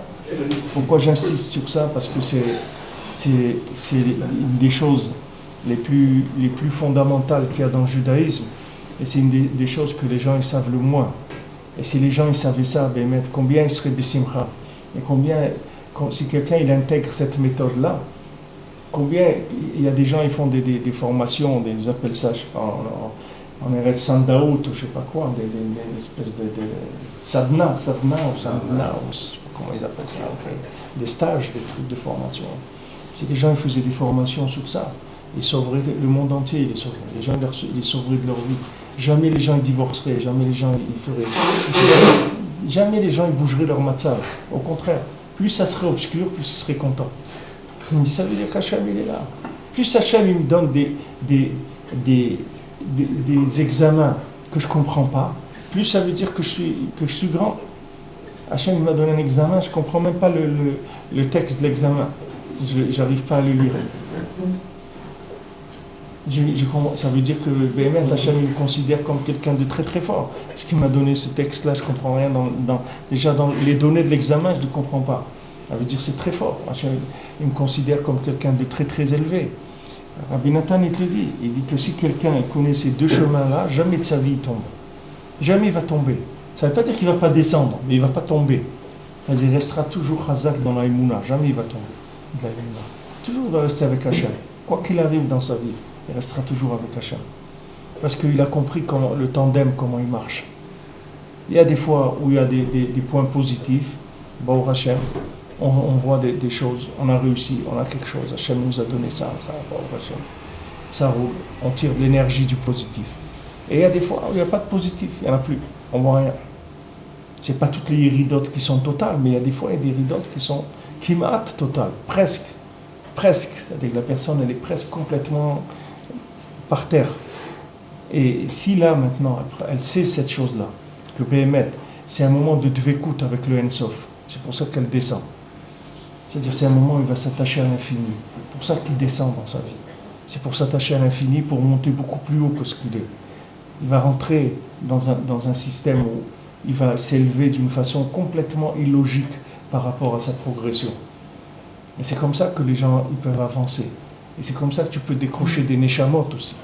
Tu peux décrocher des neshamot de tzadikim qui vont venir en toi, qui vont t'aider, qui vont te propulser complètement dans ta vie. Si maintenant, quand tu es dans les iridot, tu acceptes tes iridot, besimcha, et tu dis Hachem, je sais que tu es là, mais maintenant tu es passé sur la vitesse bereshit, c'est-à-dire on ne voit rien, c'est l'obscurité. Mais je sais que tu es là, comme dans tous les autres 9 mamarot de la Bria, tu te trouves aussi dans le mamar de Bereshit. Seulement, comme moi j'ai un cerveau, ce cerveau-là, il m'empêche de te voir dans cette obscurité-là. Donc, mais je sais que tu es là. Et je suis un mamine qu'à aucun moment tu m'as quitté. Tu as toujours été là. Comme ils ont dit des gens, où il était Hachem à Auschwitz. Comment Hachem il était à Auschwitz plus que nulle part dans le monde. Quand tu crois qu'Hachem il a fait ça, Simcha, c'est une Simcha, ce qui est pour lui. Hachem il était à Auschwitz plus que nulle part dans le monde. C'est sûr qu'Hachem il était présent, il était là, et chaque chose qui se passait c'était à pied Hachem. Il n'y a rien qui s'est fait comme ça. Alors, ben, quelqu'un qui a la Emouna, alors de ça, il va sortir énormément enrichi, il va monter à des niveaux où il y a des tzadikim, parce que les tzadikim dans le Olama Emet, ils attendent qu'en bas il y ait des gens avec qui ils puissent s'associer pour avancer, pour faire Avodat Hashem. Il y a beaucoup de neshamot, de tzadikim qui rentrent dans des gens, qui s'associent avec l'âme de la personne, et cette personne elle est boostée, c'est-à-dire elle reçoit une accélération extraordinaire. Elle voit des choses, elle comprend dans la Torah, et tout ça, ça ne vient pas de lui. Ça vient du fait qu'un tzaddik s'est associé à lui et il avance. Mais pour qu'il y ait cette association-là, il faut qu'à un moment la personne elle perde sa logique. Sinon, ce n'est pas possible. Il ne peut pas. Si un tzaddik qui vient s'associer à lui, quand il est dans la logique, il va le rendre fou complètement. Ses récipients ne vont pas tenir. Donc maintenant, quand il est dans l'obscurité, et que là-bas il garde sa émouna, alors il peut décrocher des niveaux de spiritualité que jamais de sa vie il peut décrocher. Parce qu'il est en train de rentrer dans une prina de l'Emala Minazman. C'est-à-dire il rentre dans un principe comme au-dessus du temps, dans Bria. Il rentre dans Bria, dans Chocher. Il va monter dans Bria, dans Chocher. Après il va redescendre dans Yetzira, dans la lumière. Mais d'abord il doit passer par l'obscurité. Même pour Eretz Israël, Avraham Avinu il rentre en Eretz Israël. Après Hachem il lui dit allez sors. Vayera Baaretz, c'était un des nissionot de Avraham Avinu que Hachem il lui dit. Imagine-toi, Avraham Avinu c'est le seul Ma'amin sur terre, c'est le seul juif qui est sur terre. Maintenant il vient et il dit aux gens ouais vous êtes nuls, vous n'avez rien compris. Tout. Alors lui d'abord il n'a pas d'enfant, il a 99 ans, il n'a pas d'enfant. Okay. Et il dit aux gens, vous êtes tous nuls, vous n'avez rien compris. Okay. Lui, il a 99 ans, il n'a pas d'enfant. Maintenant, il dit, ouais, Hachem, il m'a donné la terre d'Israël. Et tout. Il rentre en Israël, ça y est, ça commence la famine, il n'y a plus de quoi manger, il est obligé de sortir d'Israël, de partir. Et les gens, ils se rigolaient, ils se moquaient de lui. Ils disaient, ah, voilà le Mahamin. Ah ouais, alors c'est Hachem, hein. Hachem, il donne, hein. Tu as la Mouna, il te donne tout, on voit ce qu'il t'a donné. À 99 ans, tu n'as pas eu d'enfant.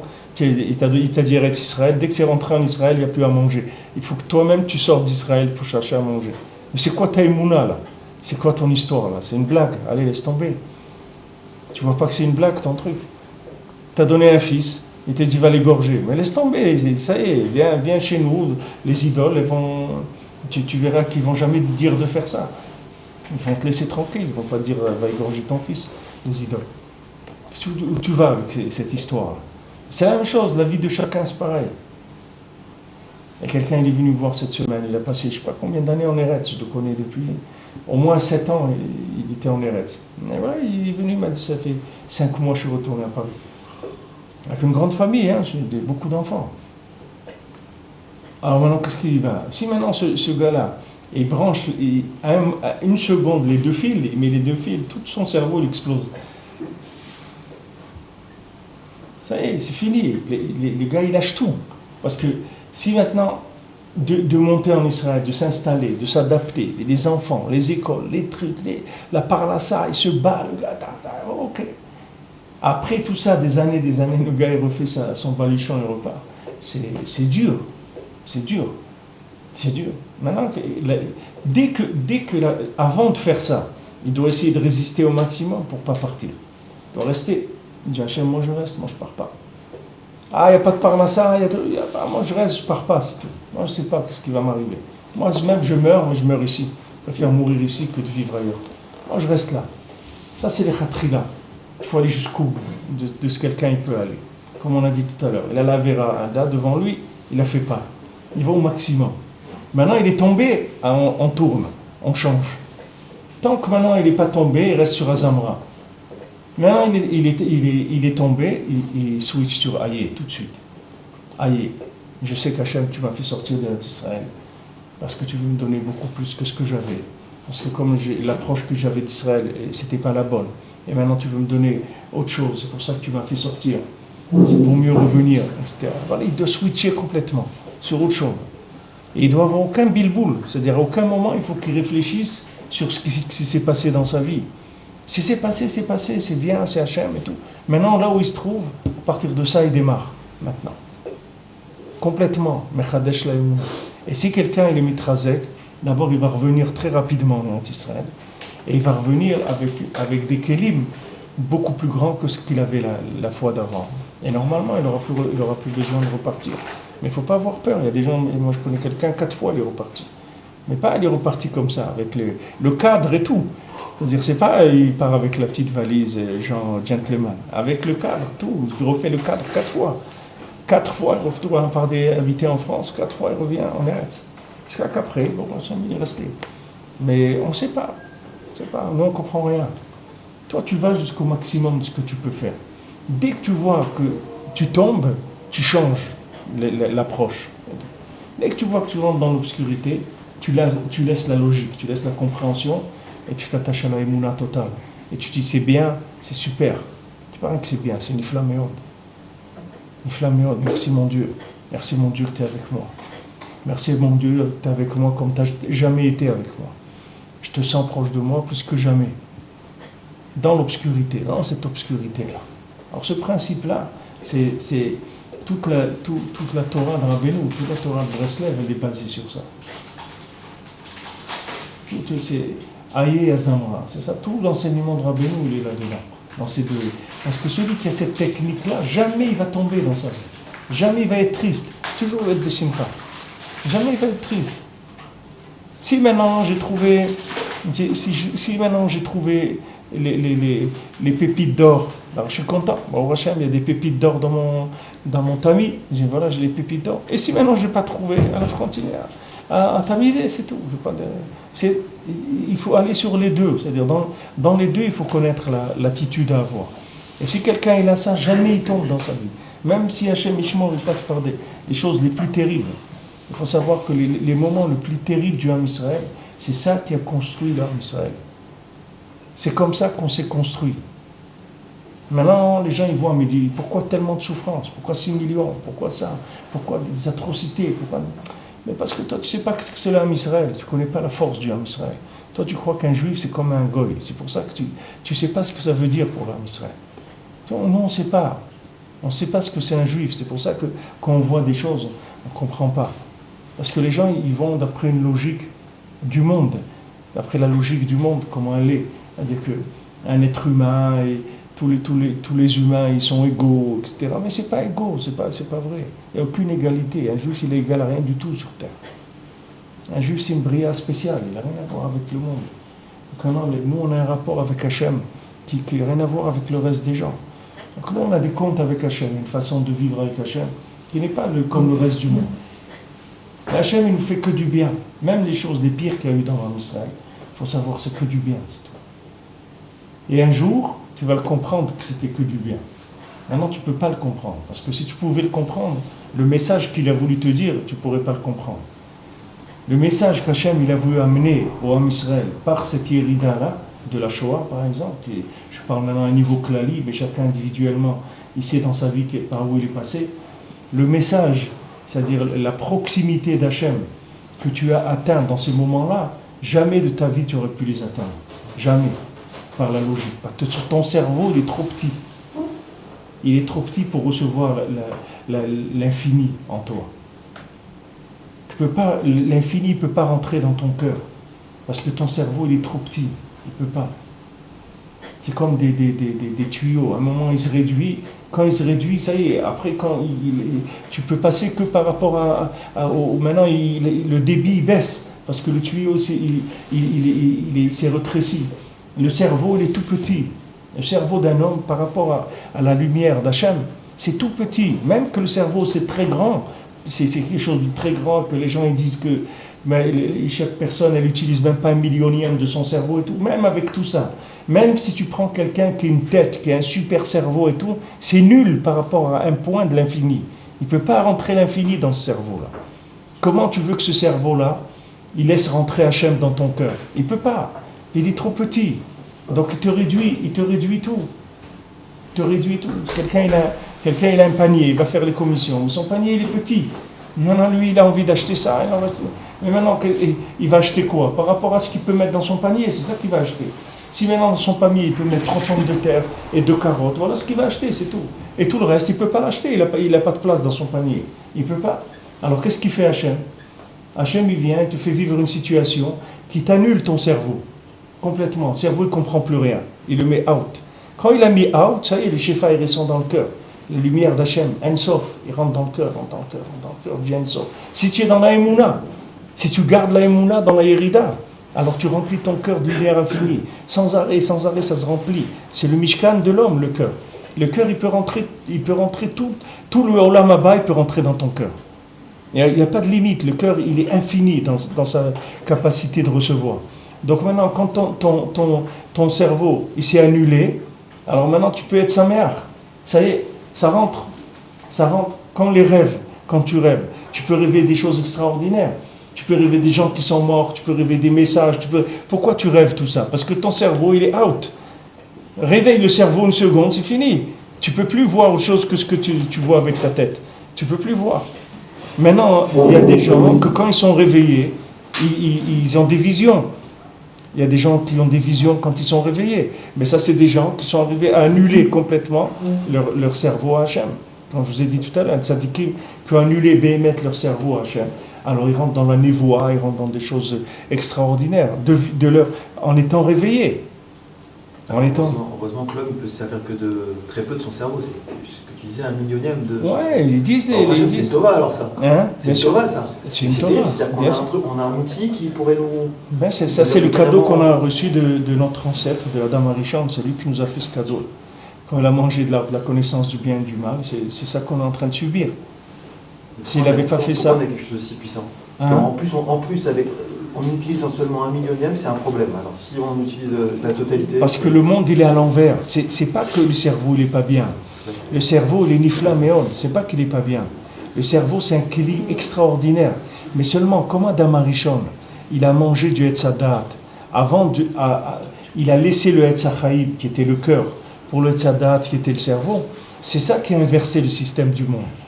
Mais si maintenant, le cœur, il passait avant le cerveau, il n'y aurait aucun problème du tout. Parce que le cerveau, c'est un outil nifla.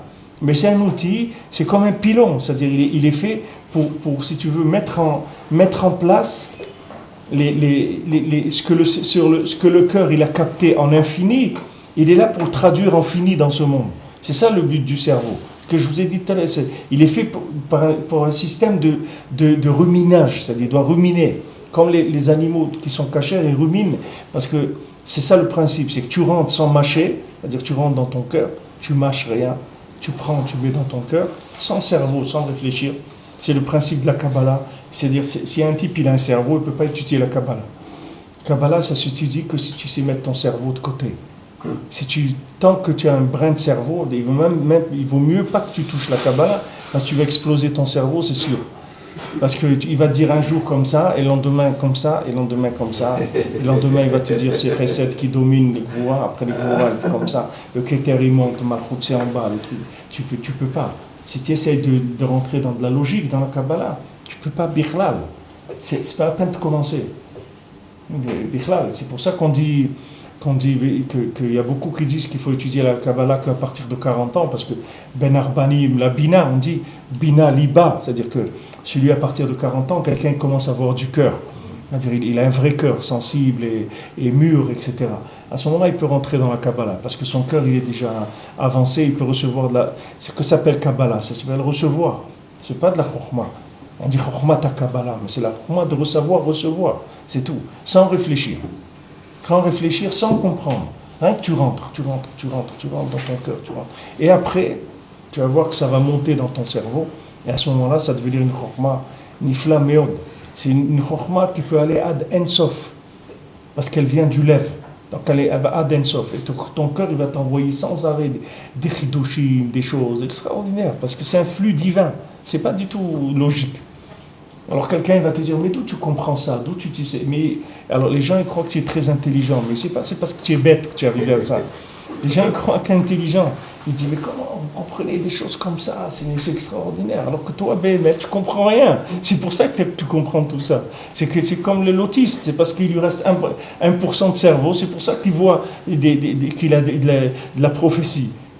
Les bonhommes qui ont 100% de cerveau, ils ne voient rien du tout. Ils voient ses chaussures quand il les cire, c'est tout. Ils ne voient pas autre chose. Il ne peut pas voir autre chose. Et c'est ça, il ne peut pas. Sa tête ne voit pas autre chose que ça.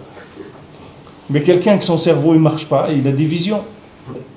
Il a des visions parce que son cerveau ne bloque pas le lien du cœur. Et Anaël et ses parents, ils m'ont raconté plusieurs fois. Quand des gens venaient voir Anaël, avant qu'ils garent la voiture, déjà, elle leur disait aux parents, il y a quelqu'un, il va venir là, dites-lui tout de suite d'aller au mikvé, qu'il ne rentre pas à la maison. Vous allez à la porte, vous l'attendez, et vous lui dites qu'il aille au mikvé, je ne veux pas qu'il rentre à la maison. D'abord qu'il aille au mikvé, après qu'il vienne à la maison. Tout de suite, la touma du bonhomme, quand il se garait dans la rue, elle la sentait déjà. Maintenant, un bonhomme normal, il ne peut pas voir ça. Pourquoi il ne peut pas voir ça? Parce qu'il a un cerveau, c'est tout. Et que son cerveau, il marche. Donc il est limité. Il est limité à ce que son cerveau il voit. Son cerveau il voit quoi? L'assiette, les trucs, c'est tout. Il ne peut pas sortir de la maison avec son cerveau. Il peut pas, il est limité. Donc, comme c'est écrit c'est dit dans quoi? Dans Michelet, dans quoi? Je ne sais pas. Que Meler, on dit Meler Assour Bereite Mochin. C'est-à-dire le Meler, il est enfermé dans les meubles de son cerveau. C'est-à-dire que il y a des meubles dans le cerveau, c'est-à-dire le cerveau c'est une machine, mais le fait que c'est une machine, elle a les limites de cette machine-là, c'est tout, tu ne peux pas. Donc le Meler, c'est-à-dire la malchoute de la personne, elle est enfermée dans ces meubles-là, c'est-à-dire de son cerveau, elle a les limites de son cerveau. Alors que quelqu'un qui arrive à entrer dans la Emouna, il dépasse complètement les limites de son cerveau. Mais malheureusement, la plupart des gens, pour entrer dans la Emouna, ils passent par des iridotes, de l'obscurité. L'obscurité, elle détruit la logique, et après, il remonte. C'est le principe du judaïsme, c'est que comme ça que ça marche. Alors, Rabbi Nathan, il te dit ici que maintenant, si quelqu'un il a ça, il dit, il dit que si quelqu'un il a ce derech-là, jamais il peut tomber. Jamais il peut tomber. Parce que dans la Yerida, il sait que Hachem, il est là plus que jamais. La preuve qu'il est là plus que jamais, c'est que je ne vois plus rien. C'est ça la preuve qu'il est là. La preuve qu'il est là, c'est que la lumière, elle est tellement forte que je suis aveuglé. C'est ça la preuve qu'il est là. Donc je suis dans Allié, je demande à Hachem où tu es, où tu te trouves là. Je voudrais te voir au moins un petit peu, pour avoir un peu de force, etc. Aide-moi à te voir. Mais j'ai la Emouna, je sais que tu es là. Et je sais que cette Yerida que j'ai, c'est uniquement pour mon bien, que c'est uniquement pour me faire monter. Et je te remercie que tu t'occupes de moi. Et je te remercie que tu ne me laisses pas tomber. Tu aurais pu me laisser tomber, que je n'ai pas des éridotes. Alors voilà, il y a des gens, ils ont des éridotes. Et après, tu vas voir, quand ils montent, tu vas voir où ils montent. Déjà maintenant même, tu peux voir où ils montent. Tu vas voir la compréhension qu'ils ont par rapport à d'autres, à la plupart des gens, tu vois, qui sont avancés des millénaires, ils sont avancés par rapport à d'autres gens. Tu vois, des gens, ils sont dans la Torah, ils croient qu'ils comprennent des choses, et les Maassis ne comprennent rien du tout. C'est tout ce qu'ils comprennent, c'est tout petit. Et tu vois des gens qu'ils ont l'air d'être beaucoup moins avancés logiquement et dans leur compréhension d'Hachem, ils sont beaucoup plus avancés. Parce que le fait qu'ils ont des iridotes, avec ça ils progressent énormément. Chaque irida, il se reprend, il remonte, avec la émouna, allez, il sait que Hachem il est là, il reprend, il reconstruit, etc. Tu vois les gens après la Shoah, avec les bains, ou ici, ou partout, et tout de suite ils ont reconstruit le lendemain. Ils sont pas restés en train de faire du blues pendant 6 mois, composer des blues et des pleurer sur ça. Il y a eu ce qu'il y a eu, ça fait mal, ok. On est là maintenant, on n'a pas de temps à perdre. Allez, on y va, on ouvre une yeshiva, un truc, tac, on attend. Un rave qui avait qui est à Natania, là, de Klausenburg. Il a perdu sa femme, 10 enfants ou 12 enfants dans la Shoah. Sa femme, c'est tout ça. Tout de suite, il est sorti, il a construit, tac, tout de suite. Pourquoi ? Parce qu'ils savent que ces choses-là, c'est rien que pour la Aliyah, c'est tout. Ça, c'est pas que ça fait pas mal, ça fait mal, ça fait très mal. Mais ce qui te fait mal, c'est uniquement ta logique, c'est tout. C'est ça qui te fait mal. Ce qui te fait mal, c'est que tu t'es construit logiquement. Si tu t'es pas construit logiquement, ça te ferait pas mal du tout. Tu vois un enfant, il tombe, il se relève, tu vois un enfant, des fois il tombe, tu crois qu'il s'est cassé quelque chose, il s'est rien cassé du tout. Il se lève et il repart comme il n'y a rien du tout. Il s'est rien passé. Maintenant, des fois, il voit qu'un adulte, dans le regard de l'adulte, il voit que l'adulte, il considère que ce qu'il a eu, il devrait avoir mal, tout de suite il se met à pleurer. Mais c'est pas lui qui pleure, il pleure de la logique de l'adulte, c'est pas lui. Lui, si tu le laisses tranquille, il va pas pleurer du tout. Mais quand il voit dans les yeux de l'adulte une réaction qu'il aurait dû pleurer par rapport à il est tombé de la chaise ou n'importe quoi, l'adulte il a une réaction qui dit que normalement il aurait dû avoir mal et pleurer, alors il va se mettre à pleurer. Tu le regardes pas, tu vas voir qu'il n'a pas pleuré. Maintenant l'homme c'est pareil. Qu'est-ce qu'il fait souffrir ? Ce qui fait souffrir, c'est la limite de sa logique. Le fait que tout passe par sa logique, c'est ça qui le fait souffrir. Si maintenant l'homme il n'avait pas de logique du tout, il ne souffrirait pas. Il n'y aurait aucune douleur. Le principe de la douleur, il n'existerait pas chez lui. Rabbi Nachman, il avait des issourim terribles. Mais il dit quand il ne voulait pas les issourim, il les posait, il les mettait de côté. Et il n'avait pas. Et après, quand il voulait les reprendre, il les reprenait. C'est-à-dire, c'était quelque chose qui était un travail. C'était pas venu, ça ne venait pas comme ça et qu'il était obligé de les accepter. Alors quand Hachem, il envoie les iridotes, c'est pour casser la logique. Casser la logique. Quand tu as cassé la logique, enfin, ça y est, tu peux rentrer dans l'infini. Tu as accès à l'infini. Et tout le temps que tu tiendras dans la Hérida, tu auras accès à l'infini. Et quand Hachem il voit que tu ne peux plus tenir, tac, il te fait monter. Alors quand tu montes, alors tu vas exploiter toute la lumière infinie que tu as pris dans ta Hérida. Maintenant tu vas l'exploiter, tu vas construire, tu vas faire avec, etc. Et après, si tu crois que tu commences à maîtriser logiquement les choses, tu reprends une Hérida. Maintenant, si tu fais un travail d'annulation de la logique en permanence, tu n'as pas besoin d'Hérida. Tu n'as pas besoin de passer par la Hérida. Elle se fait, c'est-à-dire c'est comme si tu as un système auto-nettoyant. Il y a des trucs qui sont auto-nettoyants, on n'a pas besoin de les nettoyer. Dans le truc lui-même, il se nettoie tout seul aussi.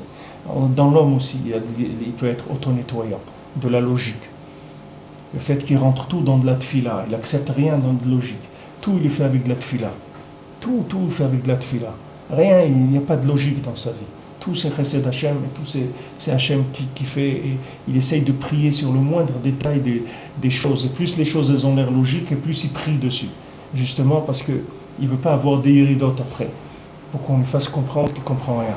Il dit non, c'est pas la peine, je vous le dis tout de suite, moi je ne comprends rien, c'est pas la peine de ne me faites pas descendre dans la cave, je reste là et je vous le dis tout de suite, moi je ne comprends rien.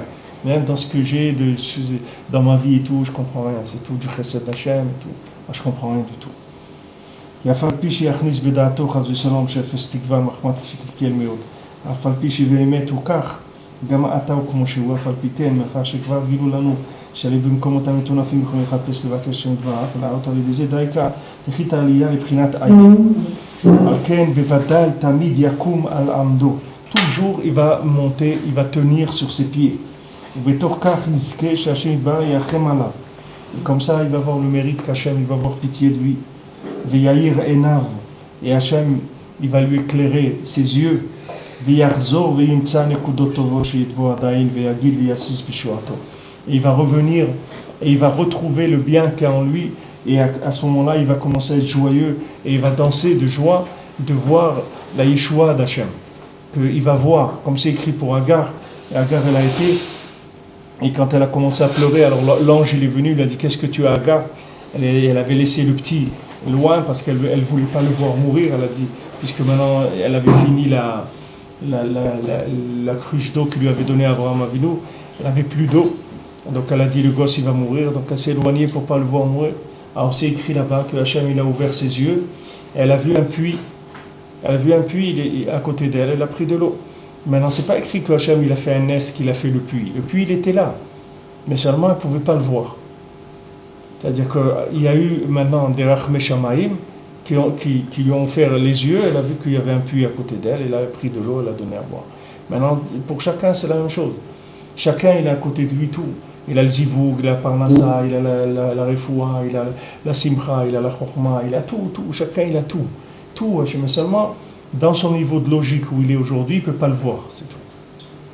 Il a besoin de casser plus sa logique. Pour l'instant, dans le niveau de cerveau où il n'a pas accès à ça. Il ne peut pas le voir.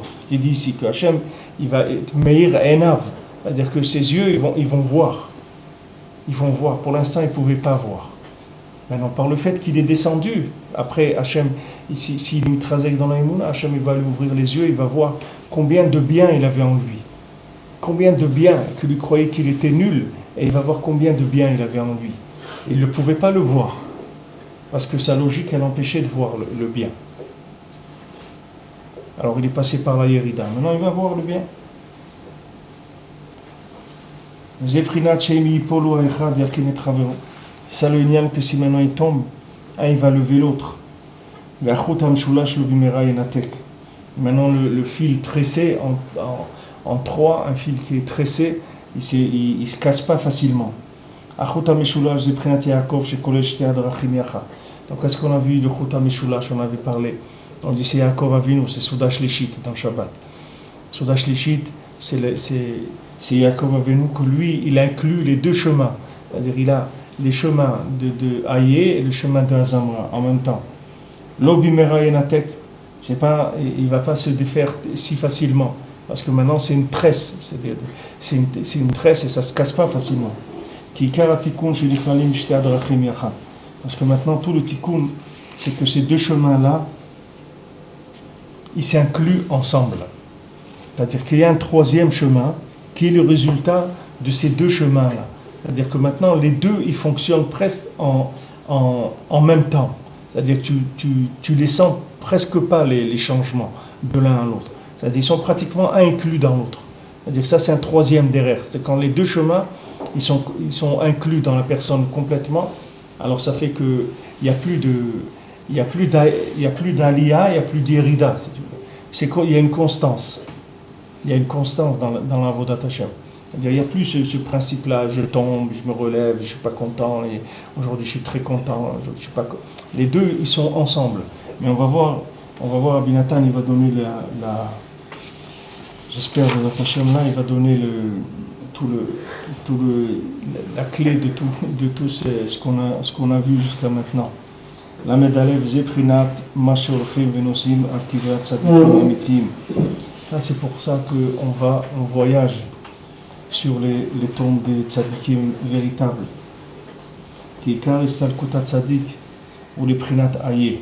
Parce que tout le lien du tzadik, quand il est nistalek, et quand le tzadik il quitte ce monde, il monte dans le monde dans aye, puisqu'il va monter dans des endroits où c'est sûr que là-bas il n'y a plus de logique du tout.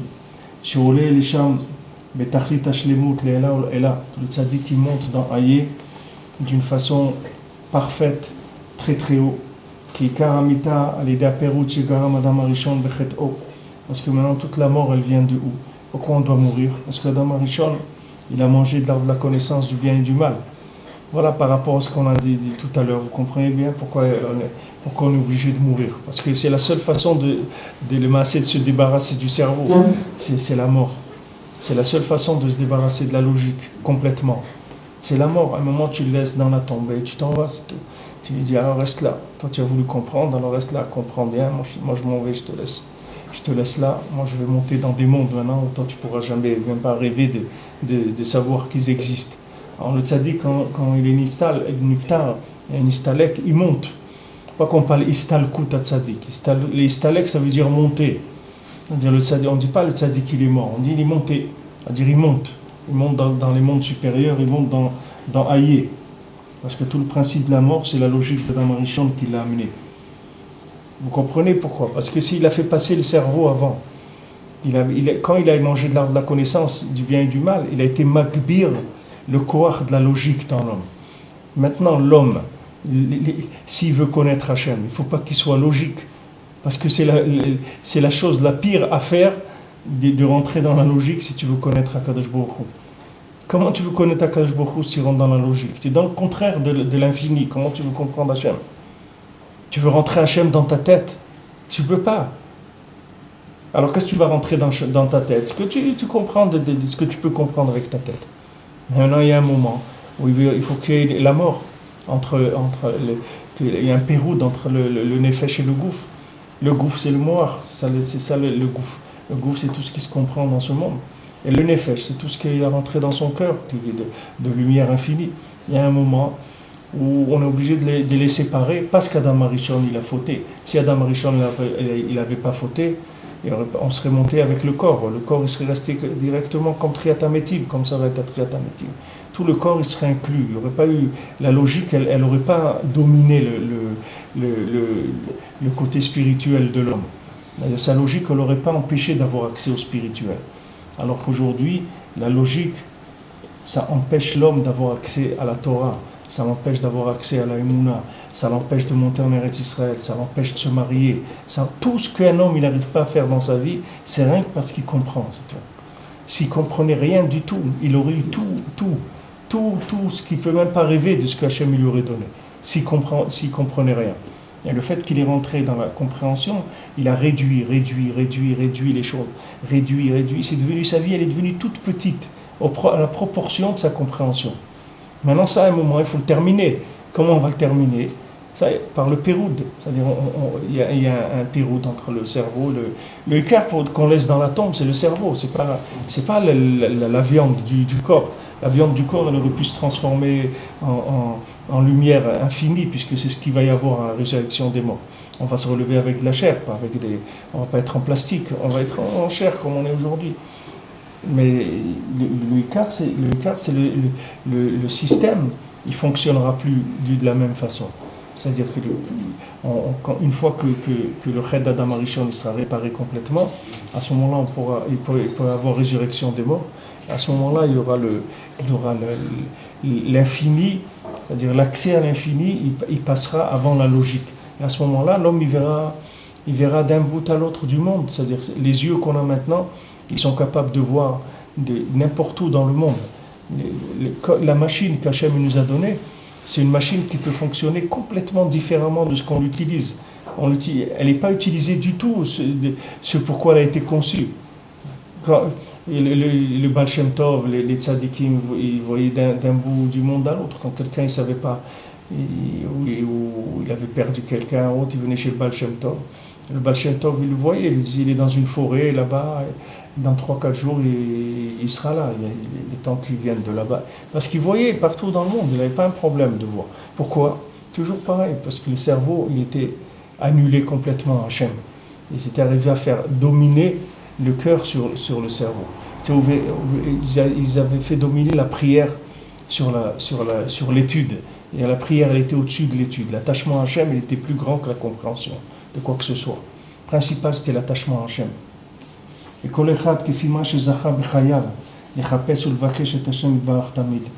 maintenant, chacun, selon comment dans sa vie, il a eu le mérite de chercher tout le temps à Kadosh Baruch Hu, j'allais des Zachal à l'autre les prinataye, que en cherchant Hachem, il est monté dans Aïe, comme aucun Zoché Be'et Sofo, Kitso, Shtale Nishmato Lesham.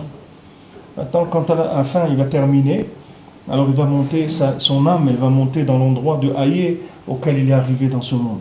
Les prinat Aïe, Shesham Ikar Kiboul Sra, et tout le Kiboul Sachar de la personne, que tout le salaire que la personne elle va avoir, qu'est-ce qui s'appelle Kiboul Sakar dans l'Olamaba, va cacher Hachem, qu'est-ce qu'il va lui donner à manger, il va lui donner de l'argent, il va lui donner Hachem, il va lui donner des asagot elokut, c'est-à-dire des visions d'Hachem, des compréhensions d'infini.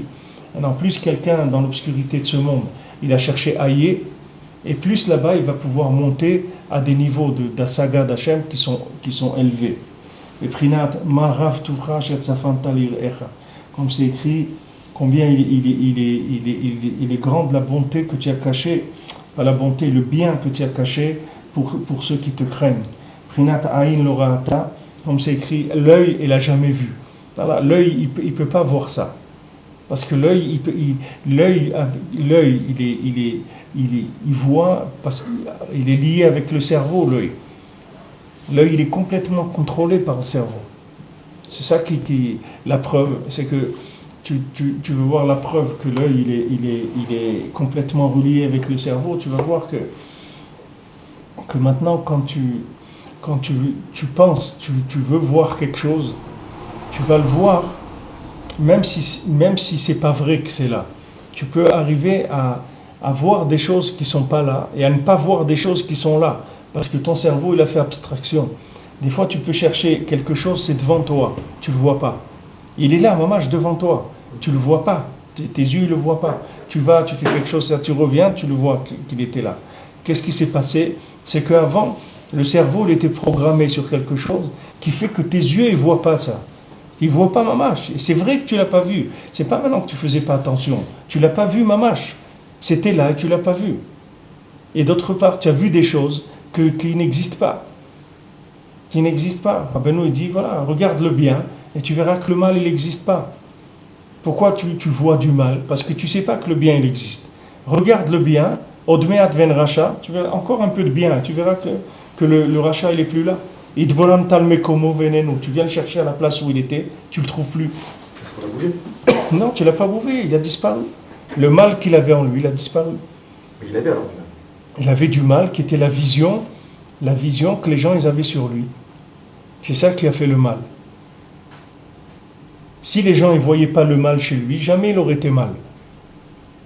Mais lui, il a vu le mal en lui, les autres, ils ont vu le mal en lui, et ça fait qu'il est devenu mal. Regarde ce qu'ils font les journaux, les télévisions. Ils travaillent rien qu'avec ça, c'est tout.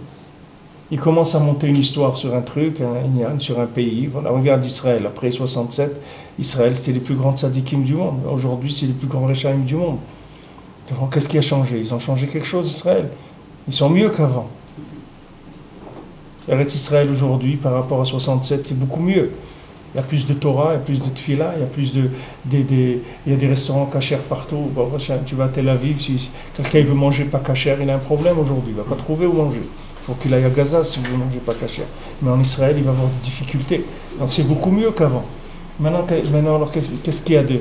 Non, c'est rien, c'est des montages imaginaires, c'est tout. Mais ce montage imaginaire, il devient vrai après. Après, ça devient ça la réalité imaginaire, mais c'est une réalité qui a été fabriquée par l'imagination, puis ça devient une réalité. Maintenant, quand quelqu'un il fait quelque chose de mal, et maintenant tu ne le juges pas tout de suite positivement, alors la personne, elle devient mal, parce que tu l'as vu mal. Et après, lui, il se voit mal, parce que les gens ils le voient mal. Et il rentre là-dedans. Maintenant, il vient chez un tzaddik, le tzaddik, il voit le bien qu'il y a en lui. Et il lui fait prendre confiance en lui. Et ça y est, tout le mal qu'il y avait en lui disparaît tout de suite. Il ne reste rien. Que le Baal Shem Tov, il disait souvent à ses élèves, quand quelqu'un venait lui disait j'ai vu ça de mal et tout, alors le Baal Shem Tov il lui disait si toi, tu n'avais pas ce mal en toi, jamais tu aurais pu le voir chez un autre. Si tu l'as vu là-bas, c'est parce que toi tu l'as, c'est pour ça que tu l'as vu. C'est que de la reconnaissance de quelque chose. Mais c'est pas que tu as vu quelque chose de nouveau, il n'y a rien de nouveau. Tu as vu ce que tu as fabriqué en toi. Et quand tu vois, on dit la déformation professionnelle, il y a des gens, ils vont dans des endroits et ils voient que, par exemple, quelqu'un il est dans un travail, il travaille dans la bijouterie toute la journée, n'importe quoi. Alors là où il va, ce que son œil voit, c'est toujours des choses qui ont un rapport avec son métier, parce que c'est là où il est tout le temps, son cerveau il est là-dedans, il tourne là-dedans. Donc là où il va, c'est ce qui ressort en premier pour lui. C'est ce qui est plus proche de lui. Mais ça, c'est parce que ça, c'est pas vrai que c'est plus proche. C'est lui qui l'a fabriqué, c'est sa vision des choses, parce qu'avec son cerveau, il a fabriqué ça. Alors l'homme, il est limité à ce que son cerveau, l'éducation de son cerveau, c'est tout. Et comme il a éduqué son cerveau, c'est comme ça qu'elle est sa vie. Alors il dit Aïn l'ora'ata, c'est-à-dire tu vas voir, il n'y a aucun œil qui a jamais vu ça. Parce qu'il n'y a aucun cerveau qui peut concevoir des choses comme ça. Et l'œil, c'est souvent employé pour le sechel. Mais pour Adam et Chava, quand on dit ils ont vu, c'est-à-dire c'est-à-dire ils ont ouvert leurs yeux, on dit al-pi chokhma, c'est-à-dire ils ont compris, c'est-à-dire ils ont ouvert leurs yeux. Mais Béhémet, ils ont fermé leurs yeux, c'est pas qu'ils ont ouvert. C'est-à-dire, comme on dit en arabe, c'est l'ama, oui, c'est-à-dire, c'est pas là qu'ils ont ouvert les yeux, c'est qu'ils sont devenus aveugles, oui, c'est ça qu'ils ont ouvert les yeux. Quand quelqu'un il dit, voilà, maintenant il a grandi, mon fils et tout, maintenant il a ouvert les yeux sur le monde. C'est maintenant il est en train de devenir aveugle, oui. C'est quand il était chez la maison de chez ses parents que ses yeux étaient ouverts. Maintenant, ses yeux vont se fermer tous les jours avec ce qu'il va voir. On va lui montrer ça et ça et ça et ça. C'est comme ça qu'on va atrophier son cerveau. On va lui amener des toutes petites choses. On va rendre tout petit. Hachem, il avait donné à Adam, Arishon et Chava, et ils avaient des sens et des choses extraordinaires. Avec le fait qu'il a mangé là-bas, il a fait tout tomber, tout rendu tout petit. C'est pour ça qu'il dit Aïn l'ora'ata. C'est kol ze prinat satum vene'elam. Tout ça, c'est le lien que les choses sont cachées, complètement enfermées. Prinat aye, c'est aye bereshit, aval beshat mita, mahmat sheas ou perut. Maintenant, au moment de la mort, comme il y a une séparation, donc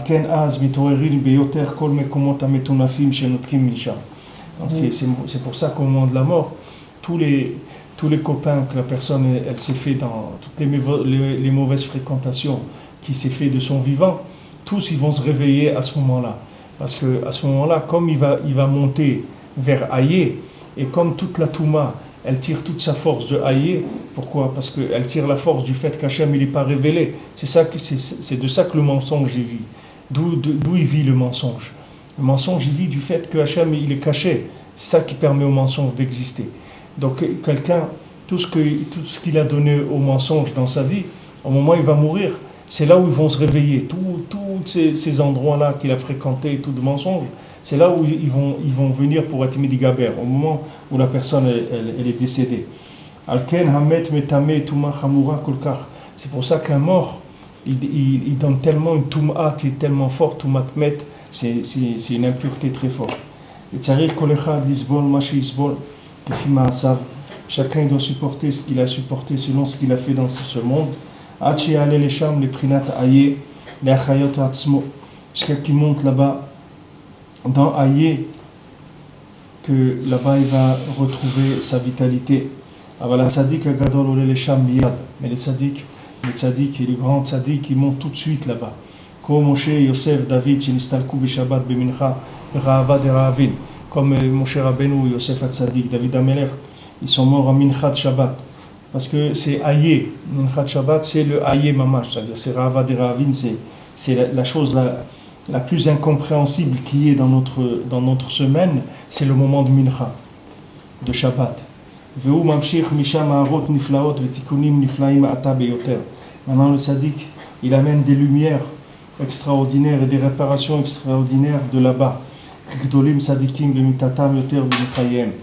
que les tzaddikim sont plus grands quand ils sont morts que quand ils sont vivants. Parce que là, les tzaddikim, ils montent dans Aïe de façon parfaite.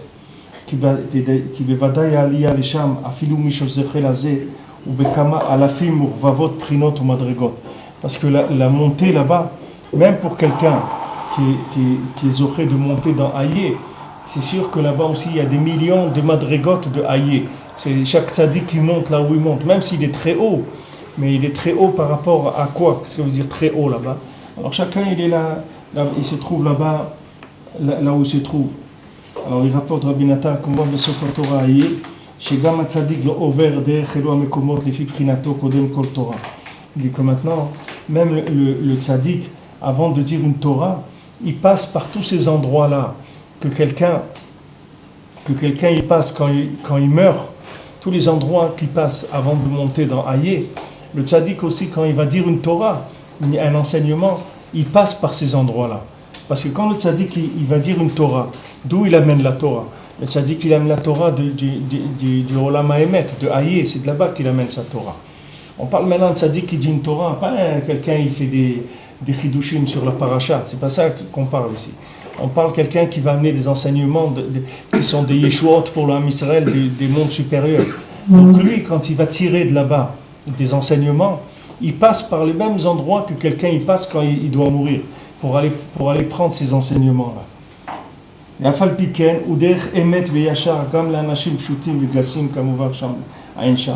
Même que maintenant, nous, on est des gens simples et on est des gens gassim, c'est-à-dire des gens épais, lourds. Même pour nous, c'est la même chose. C'est-à-dire, avant d'avoir une révélation de Torah, nous aussi, on va passer par ces endroits obscurs là. Là-bas, on doit crier aïe. C'est pour ça que le tzaddik, lui aussi, il passe par ça. Maintenant, Rabbi Nathan, il ne s'était pas rendu compte qu'au début, il ne comprenait pas quand le Rebbe lui disait « je sais rien ».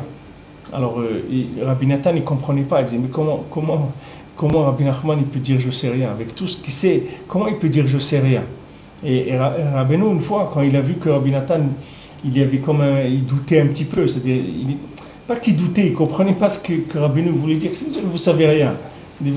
Toute la Torah, Rabbeinu connaissait toute la Torah, il avait toute la Torah devant lui tout le temps. Rabbi Nathan a dit que le Rebbe, il voyait toute la Torah entière, en permanence, online, en une seule vision. C'est pas qu'il devait se rappeler. Il avait besoin de se rappeler. Tout était là devant lui. Comment il peut dire je sais rien? Alors Rabbeinu, il a vu que Rabbi Nathan, il était comme ça un peu. Rabbeinu, il a dit, je peux jurer sur Shabbat Kodesh, c'était Shabbat. Il dit, je peux jurer sur le Shabbat Kodesh que je sais rien, mamash. Il dit, je peux te le jurer sur Shabbat, que Béhémet, je sais rien du tout. Et après, quand il disait ça, après, il était mégalé une Torah, nifla meod. Mais c'était comme ça, c'est par là qu'il passait. Comme nous, on passe par un moment où tu sais rien, tu n'as pas de logique, tu comprends rien. Tu comprends rien du tout. Tu comprends rien, il n'y a pas de logique, tu comprends rien. Tu comprends rien aux gens qui dirigent Israël, tu comprends rien à toi, tu comprends rien à ta famille, tu comprends rien à ta parnassa, tu comprends rien. Mais sache que c'est comme ça que tu vas aller chercher la lumière de Hayé. C'est-à-dire la lumière qui est très très élevée, c'est le derrière pour aller la chercher. Maintenant, le Rebbe, lui, faisait ça. C'était sa technique pour décrocher la Torah. C'est comme ça qu'il décrochait la Torah. Parce qu'il savait que maintenant, la Torah qu'il allait amener, elle était tellement élevée que s'il restait en lui n'importe quelle connaissance quelconque, il n'aurait pas pu décrocher cette Torah-là. Il faut arriver à une annulation de la connaissance totale pour arriver à cette Torah. Et Béhémet, Eretz Israël, c'est la même chose. C'est exactement la même chose. Rabbeinu, il parle de la Aliyah en Eretz Israël. Rabbeinu, il dit que c'est exactement ce principe-là. Il dit que le Baal Shem Tov, il a voulu venir en Eretz Israël. Il est arrivé à Istanbul, il n'a pas pu continuer. Il a été obligé de rebrousser chemin. Il est revenu en Ukraine. Il ne pouvait pas rester. Et Rabbeinu, il a été à Istanbul, et Rabbeinu, il est passé, et il est rentré en Eretz Israël. Alors Rabbeinu, il dit que Eretz Israël, ça s'appelle Gadlut de Gadlut.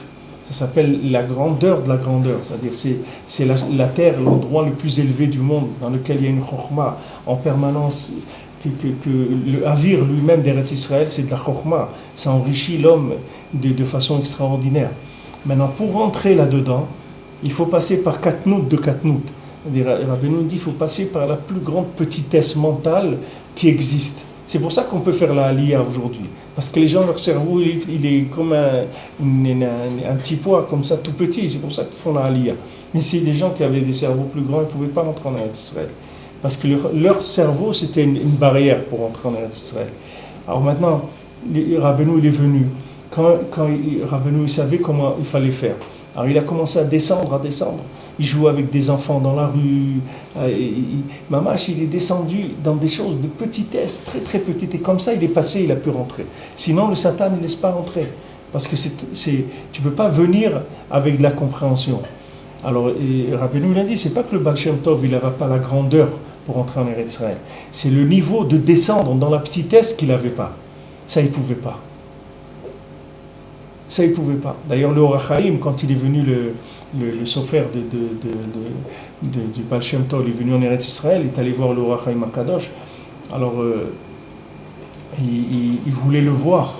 C'est-à-dire, le Baal Shem Tov voulait venir voir le Or HaChaim. Alors, le Or HaChaim, il a dit, dis-lui à ton maître, parce que le Baal Shem Tov, il voyait le Or HaChaim, parce que le Or HaChaim, c'était lui le Tzaddik Ador, avant le Baal Shem Tov.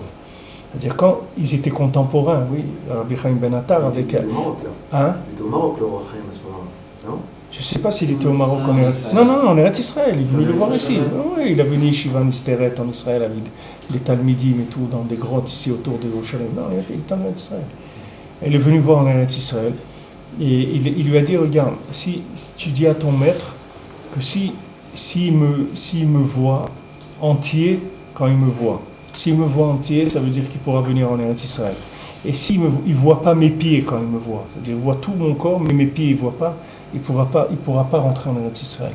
Comme ça, il lui a dit le Or HaChaim au sofer du Baal Shem Tov. Alors, pourquoi? Parce que lui, il savait ce que ça voulait dire. C'était lui le Tzaddik Ador. C'est-à-dire, ils étaient contemporains, mais tant que le Or HaChaim il était vivant, c'était lui le Tzaddik Ador. Dès qu'il est Nistalek, c'est devenu le Baal Shem Tov, le Tzaddik de la génération. C'est devenu le maître de la génération.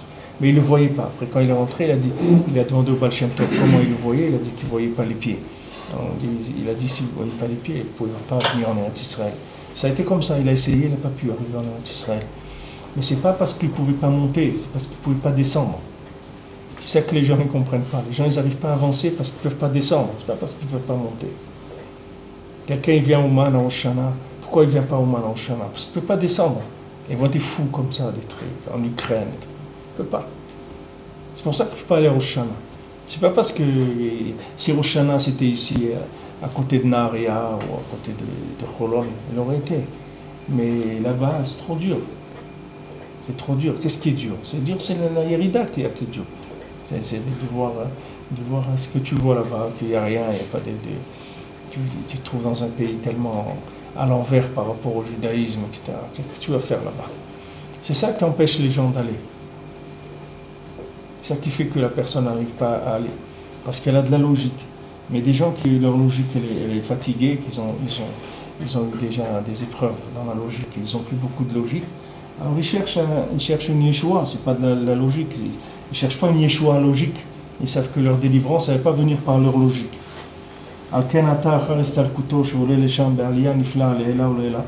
Maintenant, après que le tzaddik soit mistalek, quand il monte très très haut, maintenant tout le monde peut recevoir un tikkun grâce au tzaddik. Parce que de tout endroit dégoûtant qu'il y a dans le monde, et de toutes sortes de avi avot, c'est-à-dire père du père d'Atouma qu'il y a dans le monde, on peut arriver à faire tchouva et à monter dans la plus grande aliyah qui est par le chemin de Aye, chez Meir Beyoter Tzadik She'ala Lesham, que ce chemin-là, il éclaire le plus par le tzaddik qui est monté dans cet endroit-là. Al-Ken Tzrichin Navo Al-Kivro HaKadosh. C'est pour ça qu'on a besoin d'aller sur le kever du tzaddik, Kikol Akvari Betam'in Beoel, parce que toutes les tombes, elles rendent tamé quand Beoel, c'est-à-dire que si jamais il y a un mort dans un endroit fermé, dans un endroit dans lequel il y a des mechitzot, il y a des parois et un toit, tout de suite, tout ce qui est à l'intérieur de l'endroit, ça devient tamé. Avala tzaddik yano metame beoel. Mais un tzaddik, c'est pas métamé dans l'oel. Quelqu'un peut rentrer dans une pièce où il y a un tzaddik qui est niftar, même un Kohen, il peut rentrer, parce que c'est pas métamé. Comme ils ont dit, les Chumim, qui adraba, kol ha-kdushot, ve kol ha-tikkunim mishachim misham kana. Au contraire, toutes les kdushot et tous les tikkunim qui peuvent se faire, ils viennent de là-bas. Donc maintenant, je vous ai parlé beaucoup de fois, je vous ai encouragé pour Ouman et pour Hachem, la plupart des gens qui sont là, et qui sont à l'écran aussi, ils sont venus à Ouman, Hachem, à Shana, et ils sont rentrés déjà dans l'usine de la réparation que Rabbeinu il a faite. Et que chacun, tout celui qui n'a pas encore été, que Béhémet il est le sroud d'aller, on prie Béhémet tout l'homme Israël, il est le sroud d'aller là-bas. Et si tout l'homme Israël, il allait à Ouman, ne serait-ce qu'une fois, ne serait-ce qu'une seule fois, les Olam, ils ont été réparés complètement déjà. Complètement. Parce qu'il n'y a aucune Touma, aucune Yerida du monde que Rabbi Nachman ne peut pas réparer. Si quelqu'un vient chez lui, il n'y a rien dans le monde qui ne peut pas réparer. Rien. Rien dans le monde. Aujourd'hui, sachez, je vous ai dit cette semaine, je vous dis pour les gens qui n'étaient pas là, aujourd'hui, il y a une hérida de la jeunesse dans des trucs qui sont incroyables. J'ai dit cette semaine, des gens, j'ai vu une famille Haredim, des gens mamash Haredim, pas des religieux, pas ils ont une kippa de 3 cm, c'est des mamash, vraiment des gens très engagés, très engagés dans la Torah. Et voilà, leur fille, 14 ans et demi, complètement truc. Maintenant, là, je dis la nouvelle mode, c'est plus les tatouages, c'est qu'ils se coupent avec des lames de rasoir. Ils s'ouvrent les bras, ils s'ouvrent les jambes, ils se font des trucs avec des lames de rasoir. Des enfants qui viennent de familles religieuses, pas un peu religieux, chômeurs, je dis des charidim. Et il n'y a pas un, ni deux, ni trois. C'est des quantités. Hachem Ishmo, Baruch Hashem, on a proposé à cette jeune fille-là de venir à Ouman. Elle est d'accord. Elle est d'accord de venir à Ouman. C'est un S déjà qu'elle accepte de venir à Ouman et tout. Les enfants comme ça, c'est pas la perdition, c'est mamage, c'est terrible. C'est un niveau de destruction incroyable. Ils ont fait des drogues maintenant, des drogues synthétiques. Des drogues synthétiques il n'y a aucune interdiction parce que c'est synthétique. Mais ça détruit complètement les gens. Ça détruit. Ils ont fait des drogues maintenant qui font exploser les membres de la personne à l'intérieur. Ils appellent ça, il m'a dit quelqu'un, crocodile, parce que la personne devient comme un crocodile. Elle a des boules qui se font sur le corps, parce que ça lui fait exploser les os. Et trucs, c'est incroyable. Le niveau de destruction où les gens ils arrivent aujourd'hui. C'est incroyable. Tout ça, ça vient de quoi? Parce que les gens, ils n'ont pas trouvé. Les gens, ils n'ont pas trouvé. Ils en ont marre. Ils leur ont vendu des bêtises. Ils leur ont vendu des bêtises. Et tu vas aller à l'école, tu vas réussir, tu vas avoir un métier, tu vas te marier, tu vas gagner de l'argent, tu vas acheter une maison, tu vas avoir 2 voitures, tu vas avoir une maison de campagne. Et après, il lui dit alors continue, après, et après tu vas mourir. Il dit alors maintenant je fais tout de suite, et c'est tout, qu'est-ce que tu vas attendre? Tout ce circuit-là. Ce circuit-là, il est fait pourquoi? Non, il ne m'intéresse pas ce circuit-là. Pas besoin de ce circuit. On a un niveau de destruction incroyable. Ici, dans Yerushalayim, Erat Kodesh, des Haredim. Des niveaux, des choses incroyables. Il y a des choses, on ne peut même pas les dire. C'est tellement horrible qu'on ne peut même pas le dire. Mais ça, tout ça, Rabbeinu répare. Toute cette atteinte-là, parce que la plus grande maladie qui existe, c'est quand la personne n'a plus envie de vivre. Il n'y a pas une plus grande maladie que ça. Quand la personne n'a pas la force de vivre, elle n'a plus l'envie, le goût de la vie. Il n'y a pas pire que ça. Mais tout ça, ça vient des iridotes, c'est tout. Des iridotes qui n'ont pas été gérées comme il faut. De la logique de la personne. Sa logique, elle lui a montré tellement le négatif que la personne n'a plus envie de vivre. Tellement le bilan du cerveau, il est négatif que la personne n'a plus envie de vivre. Je me rappelle, j'étais une fois avec Rav Israël Ber au dessin. J'étais une fois avec lui et il m'a dit, quand ton cerveau il te fait des bilans négatifs, ne l'écoute pas. Dis-lui, je ne veux pas t'écouter. Moi, je ne veux pas t'écouter. Tout ce que tu me dis, c'est du mensonge. Je ne veux pas t'écouter. Je ne veux pas écouter tes bilans négatifs, ils ne m'intéressent pas. Je ne veux pas t'écouter, je ne veux pas. Alors quand les gens ils rentrent dans ça, surtout quand les parents ils ajoutent de faire eux aussi des bilans négatifs sur l'enfant, de montrer des choses négatives, chaque plan négatif, chaque réflexion négative, elle fait baisser l'envie de vivre. Il faut le savoir. Chaque reproche, il enlève dans la personne de l'espérance de vie, de lui-même. Chaque fois, on lui fait prendre conscience qu'il est un peu plus nul. Et à chaque fois, son désir de vivre, il baisse à chaque fois. Et après, les gens ils arrivent à des choses comme ça. Comment quelqu'un qui est né dans une famille religieuse, avec les Shabbatot, avec les fêtes, avec la joie, avec la émouna. Comment quelqu'un peut arriver à se couper avec des lames d'argent? Comment quelqu'un il arrive à ça? Est-ce que maintenant il y a un brin de Torah qui est rentré dans son cœur? Là, il n'y a jamais un brin de Torah. Parce que maintenant, du moment où vous lui faites des réflexions, vous lui dites c'est pas bien ce que tu fais, ça c'est pas bien, ça c'est pas bien, ça c'est pas bien. Mais le cerveau il se détruit complètement. C'est-à-dire la personne après elle a un cerveau que négatif, c'est tout. Comment tu veux qu'elle rentre dans son cœur quelque chose de positif? Comment tu veux que dans son cœur il rentre la lumière d'Hachem? Hachem c'est rien que le Tov. Hachem, il n'y a pas de rare dans Hachem. Quand quelqu'un vous lui mettez dans sa tête que des trucs négatifs, comment après il va rentrer de la Kedusha dans son cœur? C'est pas possible. C'est impossible. Mais après ils s'en vont, les gens. Ils vont chercher dans... Et eux ils vont chercher. Ils ne vont pas chercher dans les marchés. Ils ne vont pas faire des vols à l'étalage. Ils ne vont pas les voler une pastèque au marché.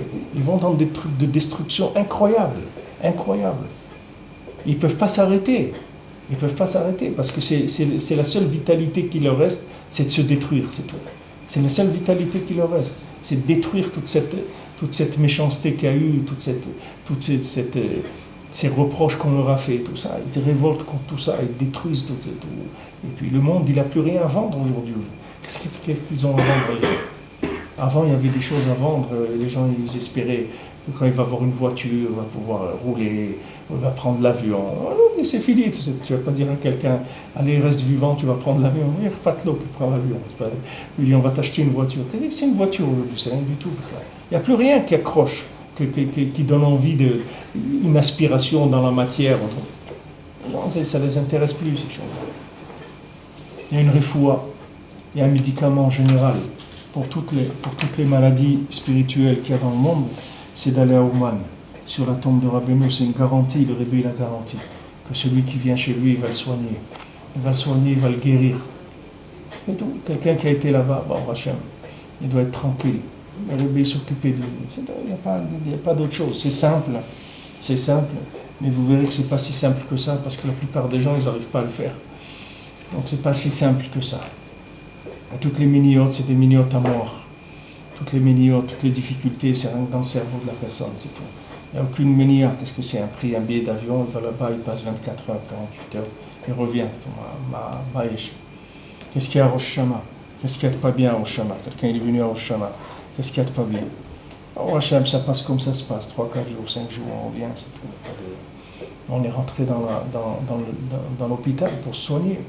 On a besoin de se soigner. Quelqu'un, quand il voit que ça ne bouge pas, il faut faire ce qu'il faut pour avancer. Il ne va pas rester.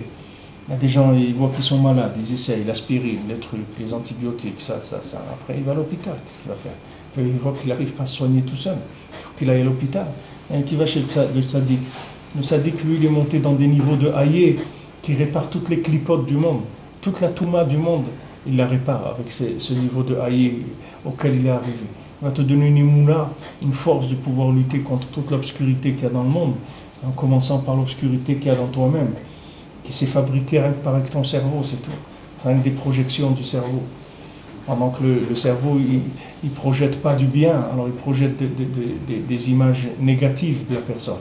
Et ces images, elles s'accumulent jusqu'à affaiblir la personne. Alors qu'il n'y a aucune raison de s'affaiblir.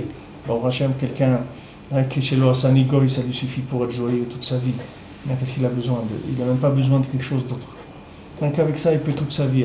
Quelqu'un qui a fait des mitzvot, quelqu'un qui a échoué vers Israël, combien de tov quelqu'un est là et il n'arrive pas à tirer du bien, de la joie de ce bien-là, parce que son cerveau, il ne le laisse pas. Son cerveau, il ne le laisse pas. Son cerveau, il bloque. Il ne laisse pas faire passer la joie, tirer la joie de sa vie. Alors que Béhémet, il a de quoi être joyeux. Il n'arrive pas. Parce que son cerveau, il est tellement compliqué qu'il n'arrive pas à être joyeux. Il n'arrive pas. Il lui fait de la censure. Sur tout ce qui peut lui donner la joie, le cerveau lui fait de la censure. Alors Rabbi nous dit, mets ton cerveau de côté. Mets-le une fois pour toutes dans un sac de poubelle, jette-le, c'est tout. Tu ne t'occupes plus de ça. Dis-lui, tu ne m'intéresses plus, c'est tout. Tes vieilleries, là, tu me racontes toujours les mêmes salades. Laisse-moi tranquille, c'est tout. Laisse-moi tranquille, moi j'ai envie de vivre, moi j'ai envie de me rapprocher d'Hachem. Oublie-moi avec toutes ces choses-là. Alors Rabbi Nathan, il finit, il met toutes les halachot là, on a fini les halachot de tout ce qui inclut les halachot Shabbat, on en a fait pour Hachem, on a fini. Et il finit Bémet avec la solution, tout ce qu'on a dit là, c'est d'aller sur la tombe du tzaddik et là-bas, de demander chacun ce qu'il a à demander. Chacun les filles prinato, chacun ce qu'il ressent. Mais au Hachem Rabbeinu, il a garanti. Et chacun après, il peut voir tous les nissim qu'il a dans sa vie, tous les changements qui sont. Et même s'il voit aucun changement, et même s'il voit qu'il est pire qu'avant, il doit savoir que ce qu'il a dit le rêve, c'est plus que tout ce que lui il peut comprendre, que ce soit sur lui-même ou que ce soit sur les autres. Il n'y a rien à comprendre du tout. Il faut faire Be'emouna, on ne comprend rien. Aujourd'hui, notre cerveau il est tellement grand qu'il ne peut rien que nous tromper, qu'on n'a pratiquement aucune chance de ne pas se tromper. Parce que notre cerveau, il est trop développé. On lui a donné trop de développement. Ce développement du cerveau, il nous empêche d'avoir accès à la vraie joie de la Torah. C'est comme ça, on est des malheureux, on est des gens malheureux du développement cervical, c'est tout.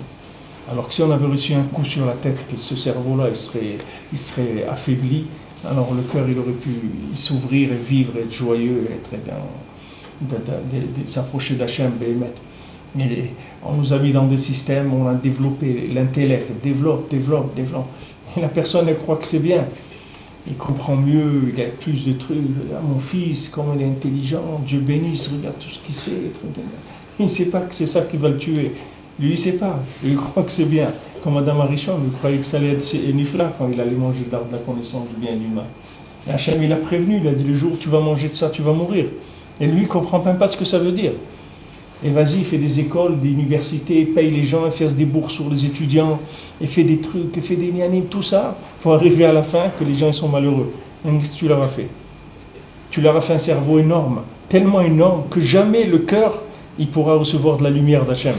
Tellement le cerveau il est énorme. Tellement le cerveau est grand. Il ne peut pas recevoir la lumière d'Akadosh Baruch Hu. Comment tu vas faire? Voilà, tu les as rendus malheureux. Tu les as rendus des supèdes intello. Et ils sont malades. Ils sont malades comme Rabbeinu Lamel, voilà le Chacham et le Tam. Il dit le Chacham, il a appris. C'était un orfèvre, c'était un médecin, c'était un philosophe, c'était le plus grand couturier du monde, le plus grand orfèvre du monde, le plus grand médecin, le plus grand philosophe. Et à la sauf quoi? Il pouvait parler avec personne. Il était toujours triste toute la journée. Il ne pouvait pas parler avec quelqu'un, personne ne l'intéressait, il était au-dessus de tous les gens. Comment il va parler avec les gens? Il sait des choses plus que tout le monde. Et le Tam, c'était un homme simple, un cordonnier qui ne savait même pas bien faire son travail. Et il était Bessimcha toute la journée. Et le Chacham, il dit, mais toi, tu es un fou.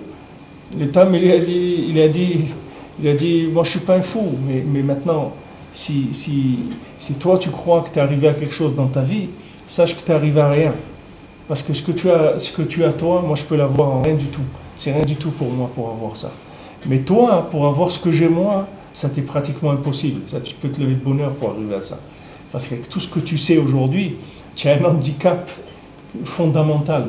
Je ne sais pas comment tu vas sortir de ça. Alors lui-même, il lui dit, le Chacham, il lui dit, mais si il m'arrive une maladie ou un truc comme ça, peut-être je vais devenir comme toi. C'est-à-dire si j'ai une maladie qui me rend fou, alors peut-être je vais devenir comme toi, un homme simple comme toi. Mais sinon, je ne vois aucune façon comment je vais devenir comme toi. Et lui dit le Tam, il lui dit, tu as raison. Comme tu es là, tu as très peu de chances d'un jour d'arriver à ce que je suis moi. Mais moi, d'arriver à ce que tu es toi, c'est rien du tout pour moi. Je peux arriver très rapidement. Alors ça, c'est le principe de ce qu'on a étudié aujourd'hui. C'est-à-dire, si quelqu'un maintenant il met son cœur dans l'Avodat Hashem, et il essaye de faire l'Avodat Hashem avec du cœur, pas essayer de comprendre, d'essayer de mettre son cœur avec Hashem, d'essayer d'être honnête avec Hashem dans son cœur, que ce qu'Hachem il n'aime pas, il ne le fait pas, que ce qu'Hachem il aime, il le fait, qu'il a la crainte d'Hachem, l'amour d'Hachem dans son cœur. Avec ça, il peut arriver à toutes les compréhensions du monde. Mais si jamais il dépasse avec son cerveau les capacités de son cœur, son cerveau il va l'amener vers des choses qui vont la sécher complètement. C'est-à-dire, il va savoir des choses, et il va être sec. Il n'aura pas de vitalité, parce qu'il est arrivé, la machine, elle est trop grande par rapport à la capacité de production. Il ne peut pas fournir de matière première pour cette machine-là. Donc il va s'asphyxier, Pachout. Il va arriver à l'asphyxie, c'est-à-dire de la tristesse. Le cerveau il est trop grand par rapport à son cœur. Alors que s'il développe son cœur tout le temps, Aïe Hachem, ou tuer Hachem, où tu es, Hachem.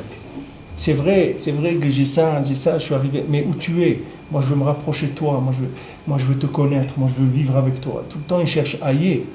Après, il va arriver à ça à un cerveau extraordinaire. Mais le cerveau, il faut le construire qu'avec son cœur.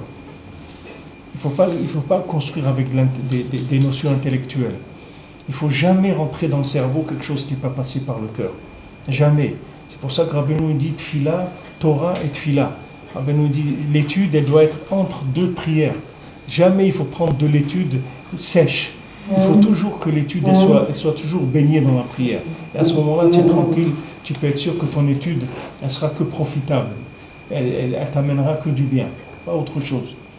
Alors on va commencer un petit peu, juste quelques minutes, Ilchot Rosh Chodesh, parce qu'on va passer complètement à autre chose. Donc on va faire Rosh Chodesh et après on va faire tous les Chagim aussi. Donc là on va rentrer dans le... Mais Ilchot Rosh Chodesh c'est assez long déjà. On en a estamé pour au moins 1 an. Voilà, c'est pas compliqué. 166 pages, ça nous a mis 7 ans. 166 pages. Rosh Chodesh, Ilchot Rosh Chodesh, pour arriver jusqu'à Pessah, c'est à peu près 100 pages. Donc voilà, comptez 166 pages, 7 ans. Donc 100 pages, 3 ans. 3 ans et demi. Ça chemine dans la bracha dans le Zman. Vous voyez, si on continue à étudier comme ça, on sera obligé de vivre au moins 150 ou 180 ans, sinon on ne va pas finir tout ce qu'on a à faire. Hachem, il va nous donner Ayachot Yamim. Il va nous donner un cœur plus grand qu'on va arriver à vivre en accélération. Alors, Ilchot Rosh Chodesh Halacha Aleph. Ma shekorim parashat Tamid beRosh Chodesh. Le nian qu'on lit la parashat Tamid à Rosh Chodesh. Alpi ma shekatam Rabbeinu Neor Yair chez Prinat Tamid ou Tikkun Tfila. Parce que Rabbeinu il a écrit que Tamid c'est le principe de la Tfila, tout le temps, c'est-à-dire permanent, c'est la Tfila. Prinat Tfilot Keneget Tmidim Tiknum Ain Sham. Que dans la Gemara, dans Brachot, et la Gemara elle dit que les Chamim ils ont fixé la Tfila, les Tfilot par rapport aux korbanot de les Tmidim. Le korban tamid qu'on emmenait le matin, qu'on emmenait l'après-midi, c'est ça qu'on appelle tamid. Alors la tfila aussi, c'est par rapport au tmidim, c'est-à-dire elle a aussi le sens, le concept de tamid, c'est-à-dire d'être tout le temps, c'est-à-dire la prière il y a besoin tout le temps. Vineb gam tfila ou aledeb gam alvana. Maintenant la prière, elle a été abîmée par le fait que la lune elle a été diminuée, c'est-à-dire tout ce qui est un manque de tfila, c'est le manque d'évidence d'Hachem dans le monde qui a fait que la tfila elle est faible. Parce que comme la lune, c'est le principe de la Emouna, et que la lune elle a été réduite pour justement donner à l'homme la possibilité de chercher Hachem, alors quand la lune elle a été diminuée, la prière aussi elle a été diminuée, parce que la Emouna elle a été diminuée. Chez Prinat Malchut, Prinat Tfila. Parce que la Levana, c'est le pouvoir d'Hachem, l'évidence d'Hachem, qui est la prière. Malken beRosh Chodesh Yamar Kadosh Baruch Hu aviu alay kapara. Maintenant, Rosh Chodesh, Kadosh Baruch Hu, il demande au Am Israël, amenez un korban pour moi, parce que je veux me demander pardon. Hachem à lui-même, il veut se demander pardon qu'il a diminué la lune. Hachem lui-même, il regrette qu'il a diminué la lune. Azmatri la tikkun shel alvana. Donc à Rosh Chodesh, ça commence la réparation de la lune. Qui az matrelet leitmal hot, parce que à Rosh Chodesh, elle commence à se remplir la lune. C'est-à-dire à Rosh Chodesh, elle est arrivée dans ce qu'on appelle le moment le plus bas. Il y a le molad, c'est-à-dire là où elle naît la lune, et à ce moment-là, c'est le mois qui commence. Au moment où elle commence à renaître. Alken korini az parashat tamid. Donc on lit à Rosh Chodesh la parashat tamid, chez Prinat Tikkun Tfila Kanal. Que ça c'est le tikkun de la prière. Qui az beRosh Chodesh matril tikkun alvana chez Tikkun Tfila. Parce que à Rosh Chodesh commence la réparation de la lune, qui est la réparation de la prière.